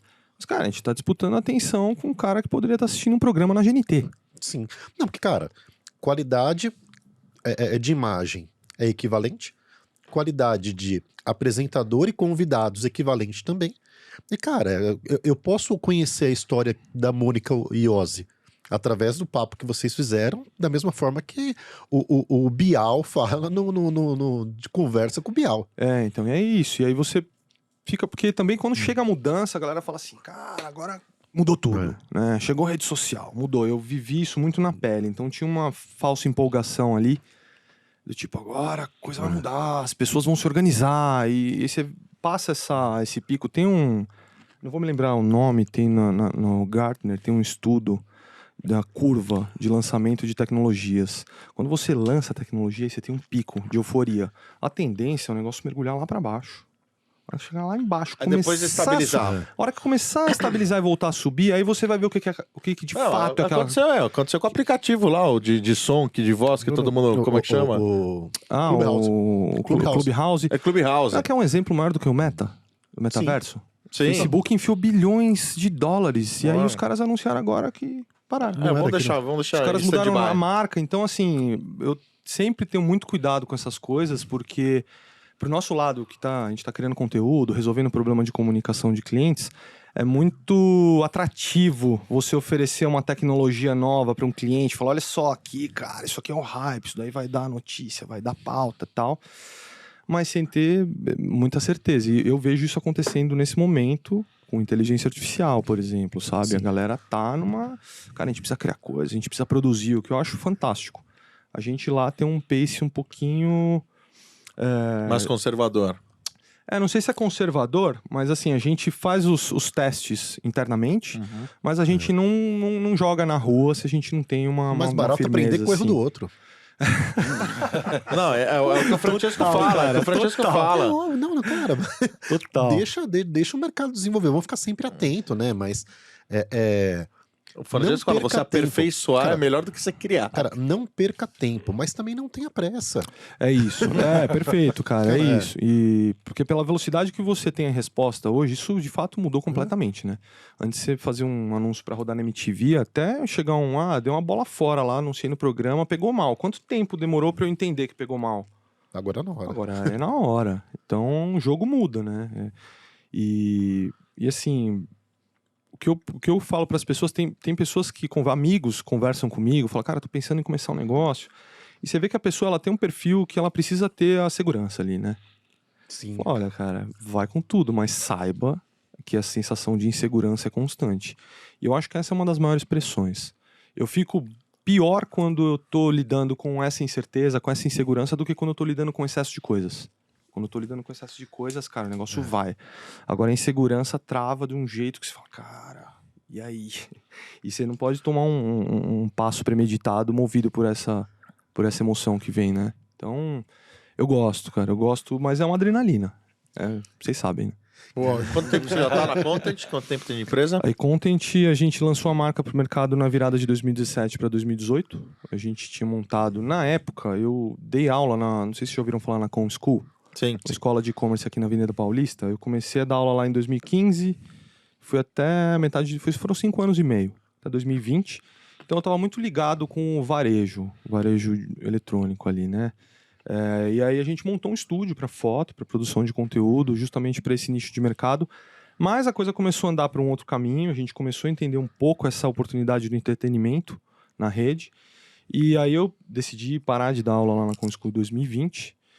E aí teve tá acontecendo, na realidade, nesse momento, uma outra virada de chave que a gente montou um estúdio para filmagem lá, porque justamente a foto não roda mais, a gente não tá produzindo mais nada, então eu tinha um gargalo no negócio, que é um espaço físico que ninguém usava, basicamente eu, e a gente ainda tinha que locar um estúdio externo para fazer algumas coisas, não só de pensar em podcast, mas às vezes coisa pro dia a dia de redes sociais das marcas. Você precisa de um espaço onde você controla a luz, onde você controla o áudio, para produzir um negócio que é um Reels. Sim. E que é assim, né, cara? Que é muito rápido. Então a gente tá num momento de transição, exatamente agora. preparando a empresa para um caminho que a gente acredita pra caramba. E aí você tem como parceiros tanto as agências quanto as marcas. Isso. Tanto, dependendo do projeto, a gente vai conversar com as agências. Meu nome é Correria, é um deles, né? Porque a nossa ideia não é... Como que eu posso dizer? A nossa ideia não é disputar espaço que já estão ocupados, digamos assim, sabe? Desde o programa até com a Content Lab. É oferecer, buscar um pouco do que você comentou sobre o início do Amigos do Mercado, sabe? É encontrar esses espaços que não estão explorados e andar por aí, sabe? Foi onde eu entrei nas redes sociais e é onde a gente está entrando hoje, olhando um pouco para o que a publicidade muitas vezes não olha, porque para publicidade não faz sentido, né? A publicidade ela tem um tiro rápido, forte, cara, você bota a tua marca no BBB ali, é um negócio... E de relações efêmeras, Esse porque, cara, pum, Sim. acabou. Exato, é o pico, né? A gente olha no dia a dia. A gente olha no dia a dia. É um trabalho de backstage administrativo muito mais complexo, porque você tem que ter uma... Como que eu vou dizer? Você tem que ter um olhar parecido culturalmente com o cliente.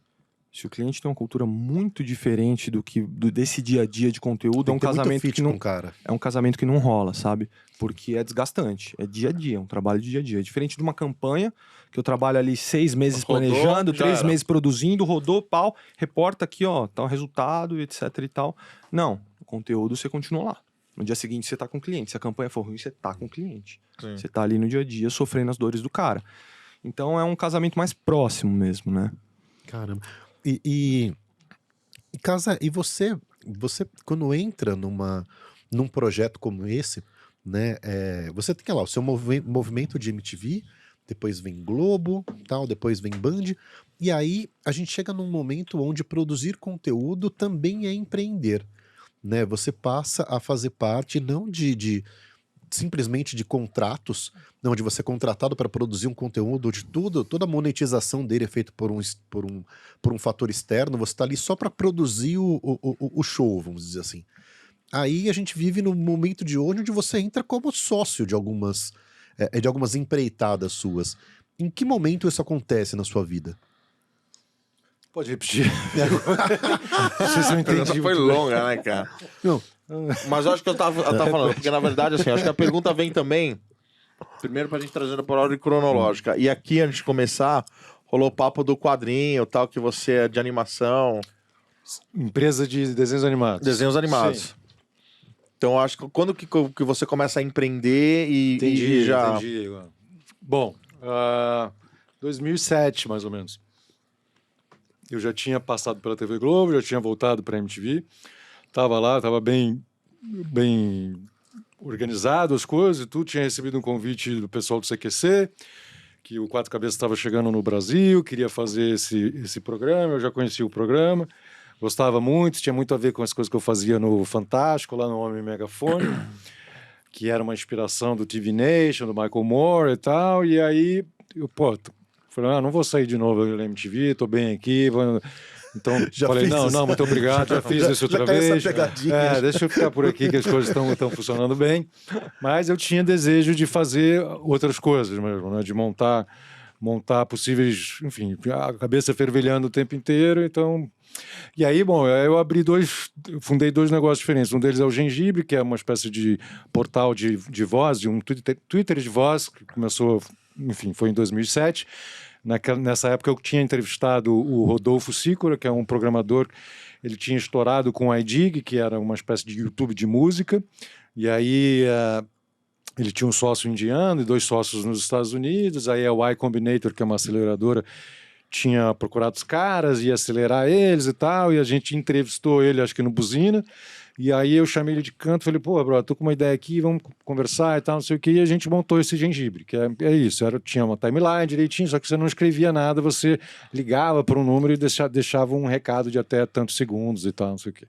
E aí isso começou a ser usado por várias pessoas de reportagem de campo, de esporte e tal, não sei o que, começou a ganhar um buchiche, a gente conseguiu patrocínio também e tal, e essa pira aí durou uns 18, 24, quase 30 meses, vai. E foi uma loucura, mas tipo, é muito dinheiro que você precisa, não é tipo um coder, tá ligado? Tipo, não é, mano. E nessa mesma época eu fundei uma outra empresa chamada Gafanhoto, que era um espaço físico mesmo, que ficava ali na Avenida Rebouças, uma casa onde a gente recebia comunidades online. Então era um espaço físico, mundo externo, de encontro de comunidades online. Então foi assim que começou a Gafanhoto, e lá também aí a gente começou a promover uma série de cursos relacionados com produção de audiovisual e uma série de debates também relacionados com o mundo digital. Então a gente fazia uma coisa chamada sessão YouTube lá, que a gente dava cerveja, dava pipoca e chamava alguém de alguma personalidade de destaque para fazer uma playlist de YouTube que a gente passava no telão, a pessoa estava presente, e tudo gratuito, as pessoas iam lá, acompanhavam. Olha que legal, cara. Então, o Breno McMasi, por exemplo, foi o brasileiro que abriu o iPhone, que fez o jailbreak do iPhone junto com o maluco que apareceu na CNN lá. Porra, chamamos o cara, o Breno McMasi, eu esqueci o nome, parceiro dele, que depois virou Fingertips, né, que é uma das maiores produtoras de aplicativos da América Latina.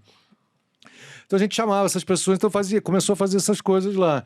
Então o primeiro Startup Camp do Brasil aconteceu lá, o primeiro Dev Camp aconteceu lá, esse formato de camp, né, que tipo, você chega, não tem uma hierarquia definida, quem está participando começa a montar a grade, tudo, era muito bacana. Então o Manuel Lemos, por exemplo, que é fundador do Blog Blogs, não sei se você lembra disso. O Blog Blog era o indexador, o único indexador que tinha de blogs naquela época, no Brasil. Então é um cara super... Depois ele foi trabalhar na Abril, digital e tudo, é um cara fera, que é primo do Ronaldo Lemos, que é do ITS, né, do Instituto de Tecnologia Social ali do Rio de Janeiro. Enfim, aí eu fundei essas duas empresas, cara, e fundei também a Estriquinina, junto com o Pavão e com o Thiago. O Pavão e o Thiago são os caras responsáveis pelo, de certa forma, a fundação do departamento de desenhos animados da MTV. E aí eles produziam Mega Liga de VJs Paladinos, tudo dentro da MTV, né? Com a estrutura da MTV, tudo Mega Liga de VJs, o Fudêncio, Funérias, a turma do Fudêncio, a turma do Fudêncio é muito boa, cara. Demais, né, cara? Engraçado pra caralho, a gente dava muita risada. E aí eu falei, cara, vamos montar uma empresa. Então a gente montou uma empresa, continuou prestando serviço pra MTV, e aí aos poucos a gente foi conquistando um espaço. E hoje a gente produz uma série, que estreou agora a 3ª temporada dela, no Gloob, chama Giga Blaster. Olha que legal, a gente produz cara. junto com o pessoal do Copa ali do Rio de Janeiro.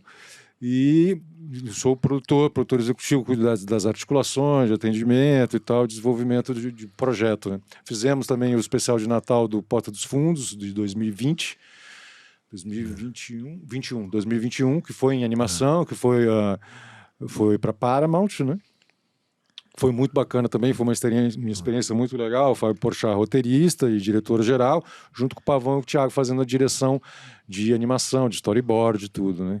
Então, enfim, fui para essas áreas e tal. E só que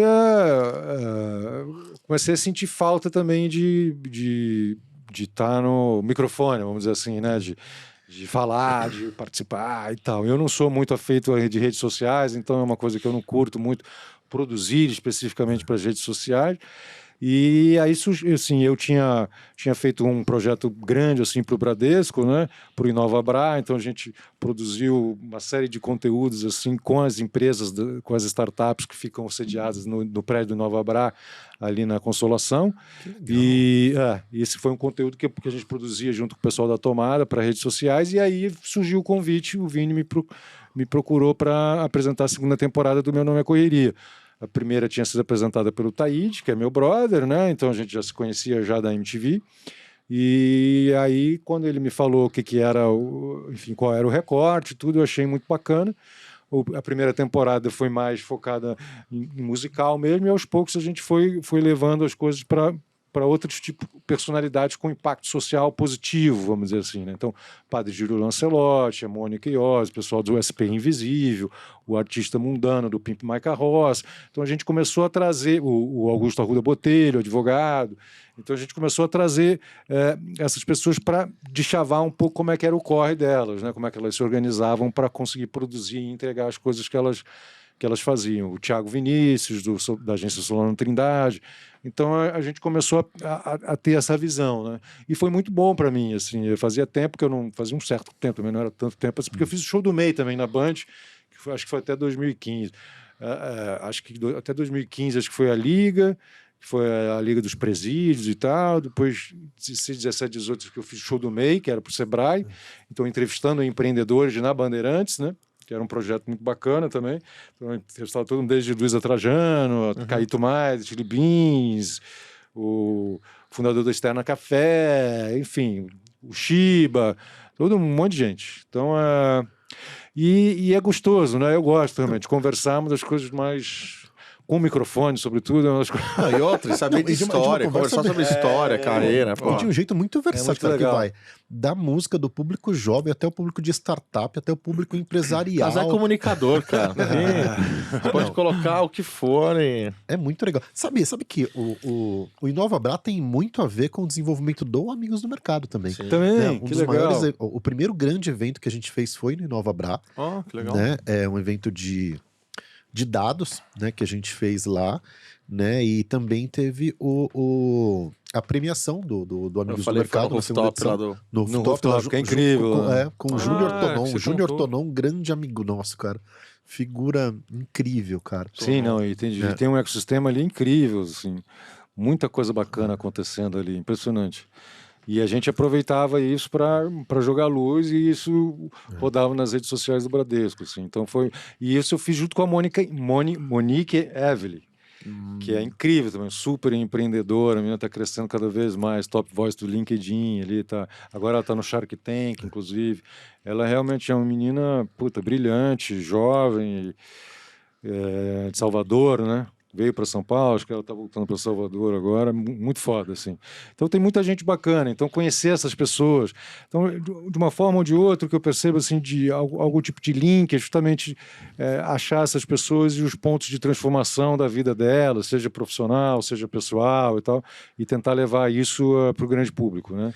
E eu fui um dos organizadores do Ganja Talks também, que foi um evento canábico que aconteceu, né, junto com o João Paulo, e eram 4 locais diferentes ali na Vila Madalena, então a gente tinha parte de audiovisual, a gente tinha parte de comércio, a gente tinha parte... Enfim, tinham 4 verticais diferentes relacionadas ao mundo canábico, e, pô, as pessoas iam de um lado pro... Como se fosse um mini SXSW da Vila Madalena, aquele canábico. Adoramos, então, era cara. muito legal, assim. Então, aí você começa a fazer um monte de coisa, né? E aí também, aos poucos, você vai destilando um pouco. Então, eu estou realmente num momento, assim... em que as atividades relacionadas com comunicação estão começando vamos dizer, sentir aquele carinho de novo, sabe? Assim, puta, mano, é tão legal isso, vamos Caramba, fazer de novo, vou pegar isso, vamos pegar aqui. E uma coisa que eu não imaginava, né? Quer dizer, você empreende há mais de 15 anos. Empreendo há mais de 15 anos. Cara, que legal. Eu tive um meu. clube de investimentos também, que eu era o administrador, aí era um clube de investimento familiar. Cara, bicho... Eu já fiz bastante coisa, cara. Cara, eu tenho certeza que quem tá assistindo esse podcast tá assim, falando, mano. Eu não imaginava que cara, você já tinha feito tudo isso, cara. Isso é ser correria. Isso é ser correria, cara. Isso é muito correria. Porque, cara, E o correria é formato de áudio, Formato vídeo. de áudio e vídeo. áudio e vídeo. Ah. E onde que a galera assiste o correria? Como é que faz? www.meunomecorreria.com.br virou um hub, mas YouTube, as principais agregadores de áudio. Aí a gente trabalha bastante corte em Instagram, TikTok, Legal, cara. Twitter também, mas o Twitter não é muito forte. Tá na segunda temporada? Não, tá, a informação aqui é exclusiva, a gente ainda nem postou, a gente vai retomar a 4ª temporada, Quarta temporada já. agora em julho. puta, que legal, meu. Exclusivo, ninguém sabe disso. Não nem falou pra postamos, ninguém. nem postamos, porque a gente tava... Quando que vai ao ar o programa? Daqui a 2 semanas. A gente tava na virada de chave ali com a reforma do estúdio, porque ano passado a gente tinha uma barreira, digamos assim, que era conciliar todas as agendas. A gente gravava num estúdio no Cambuci e, assim, a agenda dos caras lá Sim. super disputada. Então, às vezes, vinha alguém pro Casé que a gente já tava conversando pra levar e falava, vou estar em São Paulo do dia 12 até o dia 15. E a gente só tinha dia 22. Aí, perdi a oportunidade, né? Exato. Sim. Ah, isso é pior, cara. Então, Quando tá na porta, você fala assim, caralho. Então a gente tava nesse primeiro semestre ali, foi reforma e tudo que isso acarreta. Perdi um pouco de cabelo. Não, mas aí branco. vem muito vem bombado, cara. Quando ele me falou que ele tava pensando nisso, cara, eu falei, porra, do caralho, mano, porque você ter disponível ali o estúdio com os equipamentos, que é o que a gente fala, que ele falou da MTV, que é isso, você tá ali disponível, cara, você tem oportunidade, você tem um Sim. espaço, então você começa a produzir coisa, você tem uma ideia, você fala, pô, vamos tentar, testa isso aqui, É mais testa fácil isso de ali. executar, cara. É de executar, e tem o tesão do laboratório, né, mano? É um tesão, você fala, pô, será que daria pra fazer, não sei o quê, e você vai lá e tenta fazer. E isso na MTV era muito forte também, porque quando eu comecei lá não existia, assim, basicamente era chroma key, né? Então, assim, o Telegado era um programa de cenário. E para fazer as coisas, não tinha tanto dinheiro, mas, porra, cara, seu Zé Gomes, que era o cara da luz, pô, se eu quisesse fazer um trovão e tal, não sei o quê, aí você vai conversar com o cara da luz, aí você vai conversar com a menina do figurino, aí você descobre que você tem uma loja que aluga figurino fantasia na esquina da MTV. Você fala, porra, cara, vamos lá, então eu pego o coelho, eu pego lá, Então, juntar essas coisas, ter o espaço ali disponível, é isso que a gente precisa, Sim. né? A gente precisa ter oportunidade, que é uma das coisas que a gente percebe que a juventude brasileira também não tem. Sim. Você tem oportunidade de fazer coisa. Quando você tem oportunidade, as coisas estão disponíveis ali, você vai lá e faz. E aí ninguém falou pra você que, né, a famosa frase que era impossível, tipo, de repente você fez. Exatamente. Você fez, cara. É o que eu falo, Então, você tem a isso é genial. ferramenta pra fazer, cara. Às vezes você tá lá no insight, você já realiza. Sim, sim. Né? Muitas vezes a pessoa tem um insight e fala assim, puta, meu, até conseguir, até montar, até... Você já pensa e brocha ao mesmo tempo, cara. Porque Você fala assim, você fala, puta, a ideia é genial, mas pra colocar isso em pé precisa de... Cara, você tem uma estrutura, Vocês sabem mano. como é que é, cara? A parte. A gente tá aqui, pô, maravilhoso, gravando, vocês encaixando, os merchants perfeito, mas o backstage disso é Exatamente. relação, né, É cara? relação, Sim, cara, pra relação. cacete.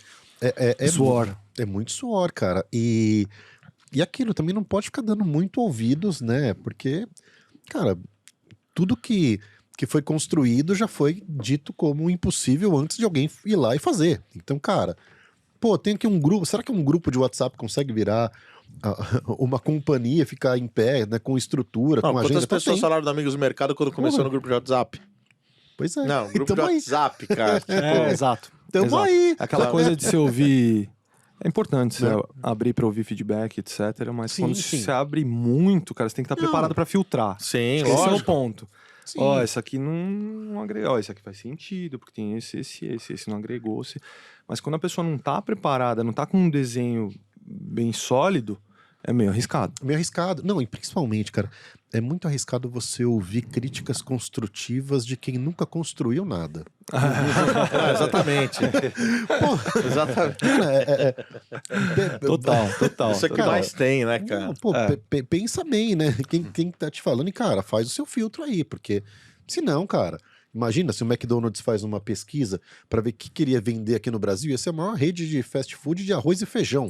Pois é. Porra, né? Você tem Total. que ter aí também a sua vontade do que você vai colocar no seu cardápio. E eu acho que isso puxa uma outra coisa que, até voltando no papo de empreender, eu sou uma pessoa muito ligada com intuição. Evidente que você olha, você tem pesquisa, você tem dados, você tem pessoas para você trocar ideia, pessoas que já passaram por aquele caminho para você entender um pouco, mas tem que ter intuição, para mim. Tem que ser algo que eu boto fé, senão... Porque, assim, é arriscado, a gente é uma empresa pequena. É um risco, cara. Quando a gente conversou lá no final do ano, eu falei, você vai e tal? Eu falei, vamos embora, cara. Vamos nessa e vamos pras cabeças. Porque nunca vai ter o cenário perfeito, sabe? Você ficar planejando muito, sempre planejando e não bota pra rodar, cara. É curioso isso. Desculpa. Não, porque ele me lembrou... Isso que você me falou me lembrou uma coisa. A Gafanhoto, quando eu fundei a Gafanhoto, foi uma coisa parecida, assim. Porque eu trabalhava na MTV e tal, e tinha o tempo que eu não estava trabalhando na MTV, que eu estava criando coisas e tal. E aí eu fiz as contas, eu falei, porra, cara, naquela época, né, 2007, assim, porra, para alugar um escritório para mim e tal, eu gasto R$3.000. Bom, R$3.000, tá, pô, tem esse imóvel aqui na Rebouças que custa 6.000. Pô, por 3.000 a mais eu tenho uma área gigante, eu consigo botar 200 pessoas lá, consigo fazer uma sessão no YouTube, consigo fazer não sei o quê, consigo, porra, cara, vamos fazer isso, vamos! Sabe, é meio isso, né? Total. Total. É incrível, cara. E quando você começa a fazer umas contas, você fala, pô, mas tá aí. Não, lógico.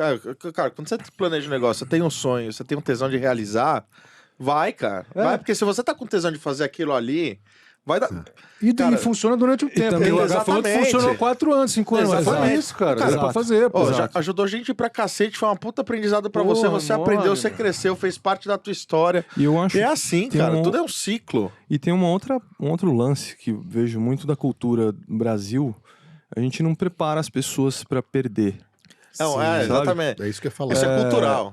Cara, porque você fica sempre no não, é o tiro de sucesso, é o tiro de sucesso, é o tiro de sucesso. Cara, pode dar ruim. É lógico. Uma campanha pra cliente pode dar ruim. A gente já fez coisas lá na empresa que, assim, tinha várias outras coisas maiores rodando. A gente criou um jogo, uma marca online e offline. A gente pegou 3 streamers e a gente criou um storytelling. Era um streamer que tinha desaparecido, fictício. E aí a gente chamou 3 caras influenciadores para liderar, cada um a sua equipe. Então eles cooptavam os seguidores deles para desvendar esse mistério. E isso acontecia no site da campanha. A gente marcava o horário que ia pingar lá a dica. E os caras entravam, era coisa do tipo assim, ó, escondemos uma dica dentro do código-fonte do site. Então o cara não sabia, a gente decodificou imagem. Cara, foi uma piração. Com o cliente, o pessoal do marketing estava muito conectado na ideia, então eles conseguiam segurar internamente. Mas a pressão lá era muito grande, porque ninguém entendia o direito que a gente estava fazendo, cara. Os caras falavam, o que é isso, cara? Eu suava, assim, sabe? Eu tava achando animal criativamente, só que a hora que eu chegava em casa e ia dormir, eu falava, cara, se esse negócio não girar, velho. Então é um risco, mesmo no dia a dia no trabalho. Girou, mesmo no dia, mas poderia não ter girado, Sim, sabe? sim. É um risco que a galera que vai empreender tem que saber. Acho que o conceito do correria é isso. É tipo, você vai, o que é? O cara tem algo maior. Eu vou, cara. Eu não tô indo pela grana, eu tô indo porque eu quero realizar isso, eu quero viver de música, eu quero ter minha empresa, eu quero fazer um trabalho social e eu vou fazer, cara. E vai dar errado? Eu vou lá de novo, vou continuar, aprendi com o que deu errado. Então eu acho que falta um pouco isso no Brasil, da gente mostrar que nem tudo são flores, né? Porque todo mundo vai nas redes sociais pra mostrar o sucesso, Exatamente. né, cara? Eu só divulgo os meus sucessos aqui, cara, mas... E aí? E o backstage, né? Não, Foda. e, Por cara, isso que o maior empreendedor que a gente já entrevistou foi o padre Júlio Lancelotti. Nossa, Rapaz, esse sim, cara. Esse Porra, sim, cara, cara. como é que você vai mudar o mundo? É ou não é? Porra, você certeza, acorda cara. todo dia fudido, mano. Porra, caralho, muita gente com trabalhando certeza. contra você, né? E o cara tá lá sempre. Jogaram bomba em cima dos Guarani, o cara vai lá e joga flores. Pô, padre Júlio é foda. Ele é foda, né? cara. A maior lição de empreendedor. E esse aqui, cara, fez a publi de uma maneira que pra mim é antológica. Ele tava fone de ouvido, ele tava contando da história que o Papa ligou pra ele. Puta, outro dia eu vi isso em alguma chamada corte? de televisão, algum corte, mas foi de algum programa Ele contou que a pessoa fala, você teve encontro? Ele falou, não, o Papa me ligou. Exato. Aí ele terminou a história, esse aqui, puxa, então, próxima vez que o Papa te ligar, cara, a ligação vai ficar muito melhor, porque agora você tá com esse fone, Cara, puta que vale. Mano, não é pra qualquer um, né? Mestre da arte do improviso, É, cara. é o gancho, a gente fala do gancho, cara. É você tá aqui, você pegar o gancho e... É, esse aqui é mestre. Enfim, o Júlio Lancelotti é o cara. foda.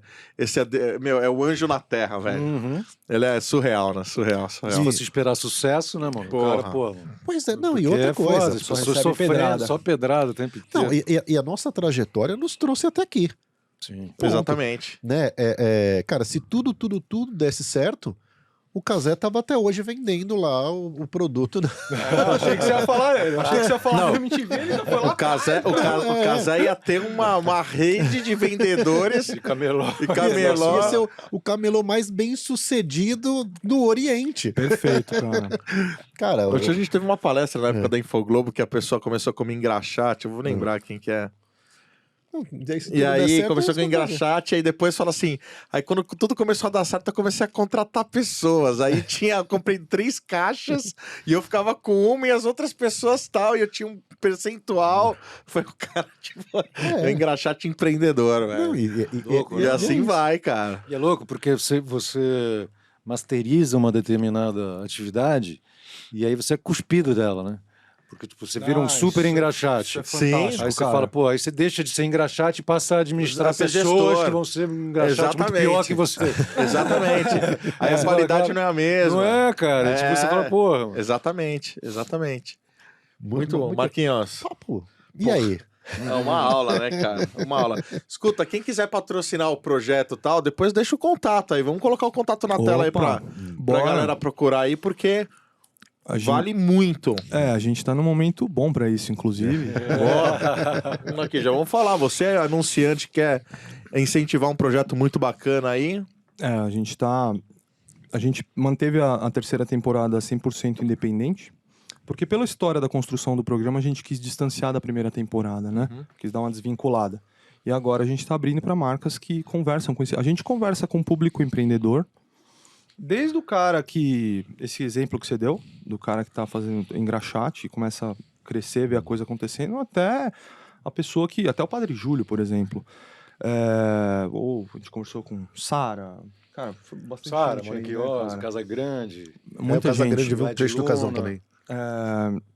Então, assim, o que a gente está buscando hoje são marcas que têm conexão nessa construção de valor com o público, né? E são muitas, né, cara? Querem conversar com esse público. E a gente tem algumas verticais lá. Estamos conversando com a indústria de tech, alimentos e bebidas e serviços financeiros, que também faz muita diferença. A gente sabe que o cara que está empreendendo no Brasil hoje, você ter crédito, você ter acesso às coisas, é muito legal. E quem quiser trocar uma ideia, estamos abertos aí, ó. falecom@icontentlab.com.br. Já tá falado aí, ó. Vou colaborar porque o projeto é muito, muito, muito bacana. Muito bom. Elo, passamos aqui, chegamos já até os dias de hoje, agora um olhar de futuro. Olhar de futuro. Né? Do futuro da e-content, pra mim, já tá meio até... E aí, Vinícius, você, enfim, lançando esse projeto, outros projetos também em vista, como que, quando a gente, nessa linha do tempo que a gente pôde trazer aqui para nossa conversa, qual que é o futuro que está apontando tanto para você quanto para a iContent Lab? Essa é boa, hein? Essa é boa! No meu caso em específico, eu tô buscando um olhar no caminho oposto. Inclusive, eu publiquei um artigo hoje. Eu publiquei não, né? Foi publicado no Marcas pelo Mundo. Eu voltei para fotografia analógica tem coisa de 1 mês e meio, 2 meses. Eu tava pirando cabeça com ansiedade, inteligência artificial, ChatGPT, Midjourney, todas essas ferramentas. Eu vendo a galera ocupando esses espaços e me deu um estralo. Eu tava muito ansioso. Eu falei, cara, eu vou comprar uma câmera analógica. E aí eu voltei para fotografia analógica e isso me trouxe algumas reflexões e lições. E eu, Vinícius, eu enxergo que esse também é um caminho. A gente olhar para os processos analógicos que são humanos, né? São humanos. Porque se a inteligência artificial ela vai possibilitar que um programador construa uma animação, uma imagem ou algo do tipo, a gente, de certa forma, está virando commodity. Né? Sim. Então, onde as que você mesmas vai perguntas vão levar às mesmas respostas. Onde você vai ter um espaço que não vai estar, entre aspas, não vai estar ocupado, para mim faz sentido a gente olhar para o lado humano mesmo, né? Nas relações com marcas e tudo mais. E aí, com a empresa, também é um pouco essa linha, né? Porque quando a gente fala de criar... É uma aposta diferente. Você trazer uma marca que quer entrar em algo porque ela tem uma junção de valores, digamos assim, né? Não é uma construção do dia para a noite. É um negócio que você vai ter que trabalhar. Você sabe melhor que a maioria das pessoas que nos constrói uma comunidade do dia para a noite, né? Sim, e o que muitas marcas querem hoje é ter suas próprias comunidades. Então a gente está olhando assim, olha, eu quero ter, vamos dar um exemplo, muita marca buscando, olha, eu quero ter o meu próprio podcast. Qual que é o espaço que ele quer ocupar? Ele quer falar sobre tudo. Cara, esse espaço ele já está meio ocupado. Será que não vale a pena você entrar em um podcast que fala sobre tudo e tem essa audiência? Então a gente sempre buscando desenvolver construção de marca, né? Olhando para as oportunidades que esse mundo digital traz, porque é muito fácil, cara. Você cria quadros a tua marca pode ter um quadro onde vai conversar com a pessoa na rua, cara. Por que não? Sim, entendeu? sim. Por que ela precisa estar falando do produto, sabe? Então eu olho muito para essa área que antes não entrava a mídia e hoje entra, Sim. de uma forma muito rica mesmo, sabe? De você... Zé, tem uma marca aqui que tem tudo a ver com a tua pauta, com as tuas causas, conecta, vamos construir algo junto. Eu acho que é um mix mesmo. A marca ela tem que ter um pano de fundo onde ela conversa, os canais próprios dela, mas ela precisa... Aí eu vou voltar pro papo da mídia. Ela precisa aparecer para as pessoas em outros lugares, cara. Não adianta. Hoje quem quer ficar só no digital, cara, ou você tem um caminhão de dinheiro para manter a frequência lá no alto, pro cara ficar o tempo inteiro sendo impactado, ou a pessoa vai ser impactada. A gente, por exemplo, tem outros projetos, fora Meu Nome é Correria, que a gente ainda não pode compartilhar, mas a gente está começando a estruturar, que eu fui impactado por uma publicidade no elevador. Opa, já tinha visto no Twitter, não dei atenção. Vi no elevador, tirei uma foto, mandei para ele, falei, cara, olha esse evento aqui. Ele falou, puta, eu já fui no ano passado, vou de novo. Então acho que é isso, sabe? Você conseguir entender onde é que estão essas pessoas e sair só do digital. Eu olho isso, cara, porque teve muita marca que falou, puta, cara, comunicação no mundo digital, vamos mergulhar de cabeça, agora você não precisa mais televisão. Não é bem por aí. Exato, sabe? Então eu vejo muito isso, o caminho inverso dessas marcas que mergulharam de cabeça no digital. Cara, sai do digital um pouco, porque o digital... Não, é outra coisa, você tem que chegar nas pessoas. E, amigão, onde ela estiver. É aquilo, o insight você teve no elevador. E o relacionamento digital, ele é muito passageiro. Né? Ele é cara, o que você... Eu, em 2014, por causa da minha experiência com o Instagram, eu conheci a gente do mundo inteiro por causa da fotografia. E aí, em 2014, uma amiga de Las Vegas e uma amiga de Dubai, a gente organizou uma viagem para a Turquia. A gente foi 25 pessoas, cada uma de um canto do mundo. A gente ficou 7 dias junto lá, explorando os cantos primórdios da civilização, fotografando. Eu falava com essas pessoas todo dia, cara. Todo dia. Hoje em dia, se eu trocar uma mensagem uma vez no ano, é muito. Eu não sei mais o que elas estão fazendo. Então, assim, o digital ele é intenso, tal, mas ele é muito passageiro, sabe? Então, assim, eu olho realmente, saia só do digital, cara. E tenha relações mais sólidas. Que a gente estava falando da relação com o cliente lá atrás. Exatamente. Casé, sua vez agora, meu amigo. O Casé empreendedor que eu conheci hoje. Mas é uma aula, cara. Né? Uma história de vida tão legal. E Casé, dada esse universo tão grande de possibilidades, né, meu amigo? Quando você olha para o futuro, para onde você aponta, o que mais você deseja aí para você e para tudo que você está envolvido, meu amigo? Cara, talvez seja o que? A emergência de histórias. As pessoas, de uma maneira geral, assim, eu enxergo. Vou falar mais no campo profissional, né?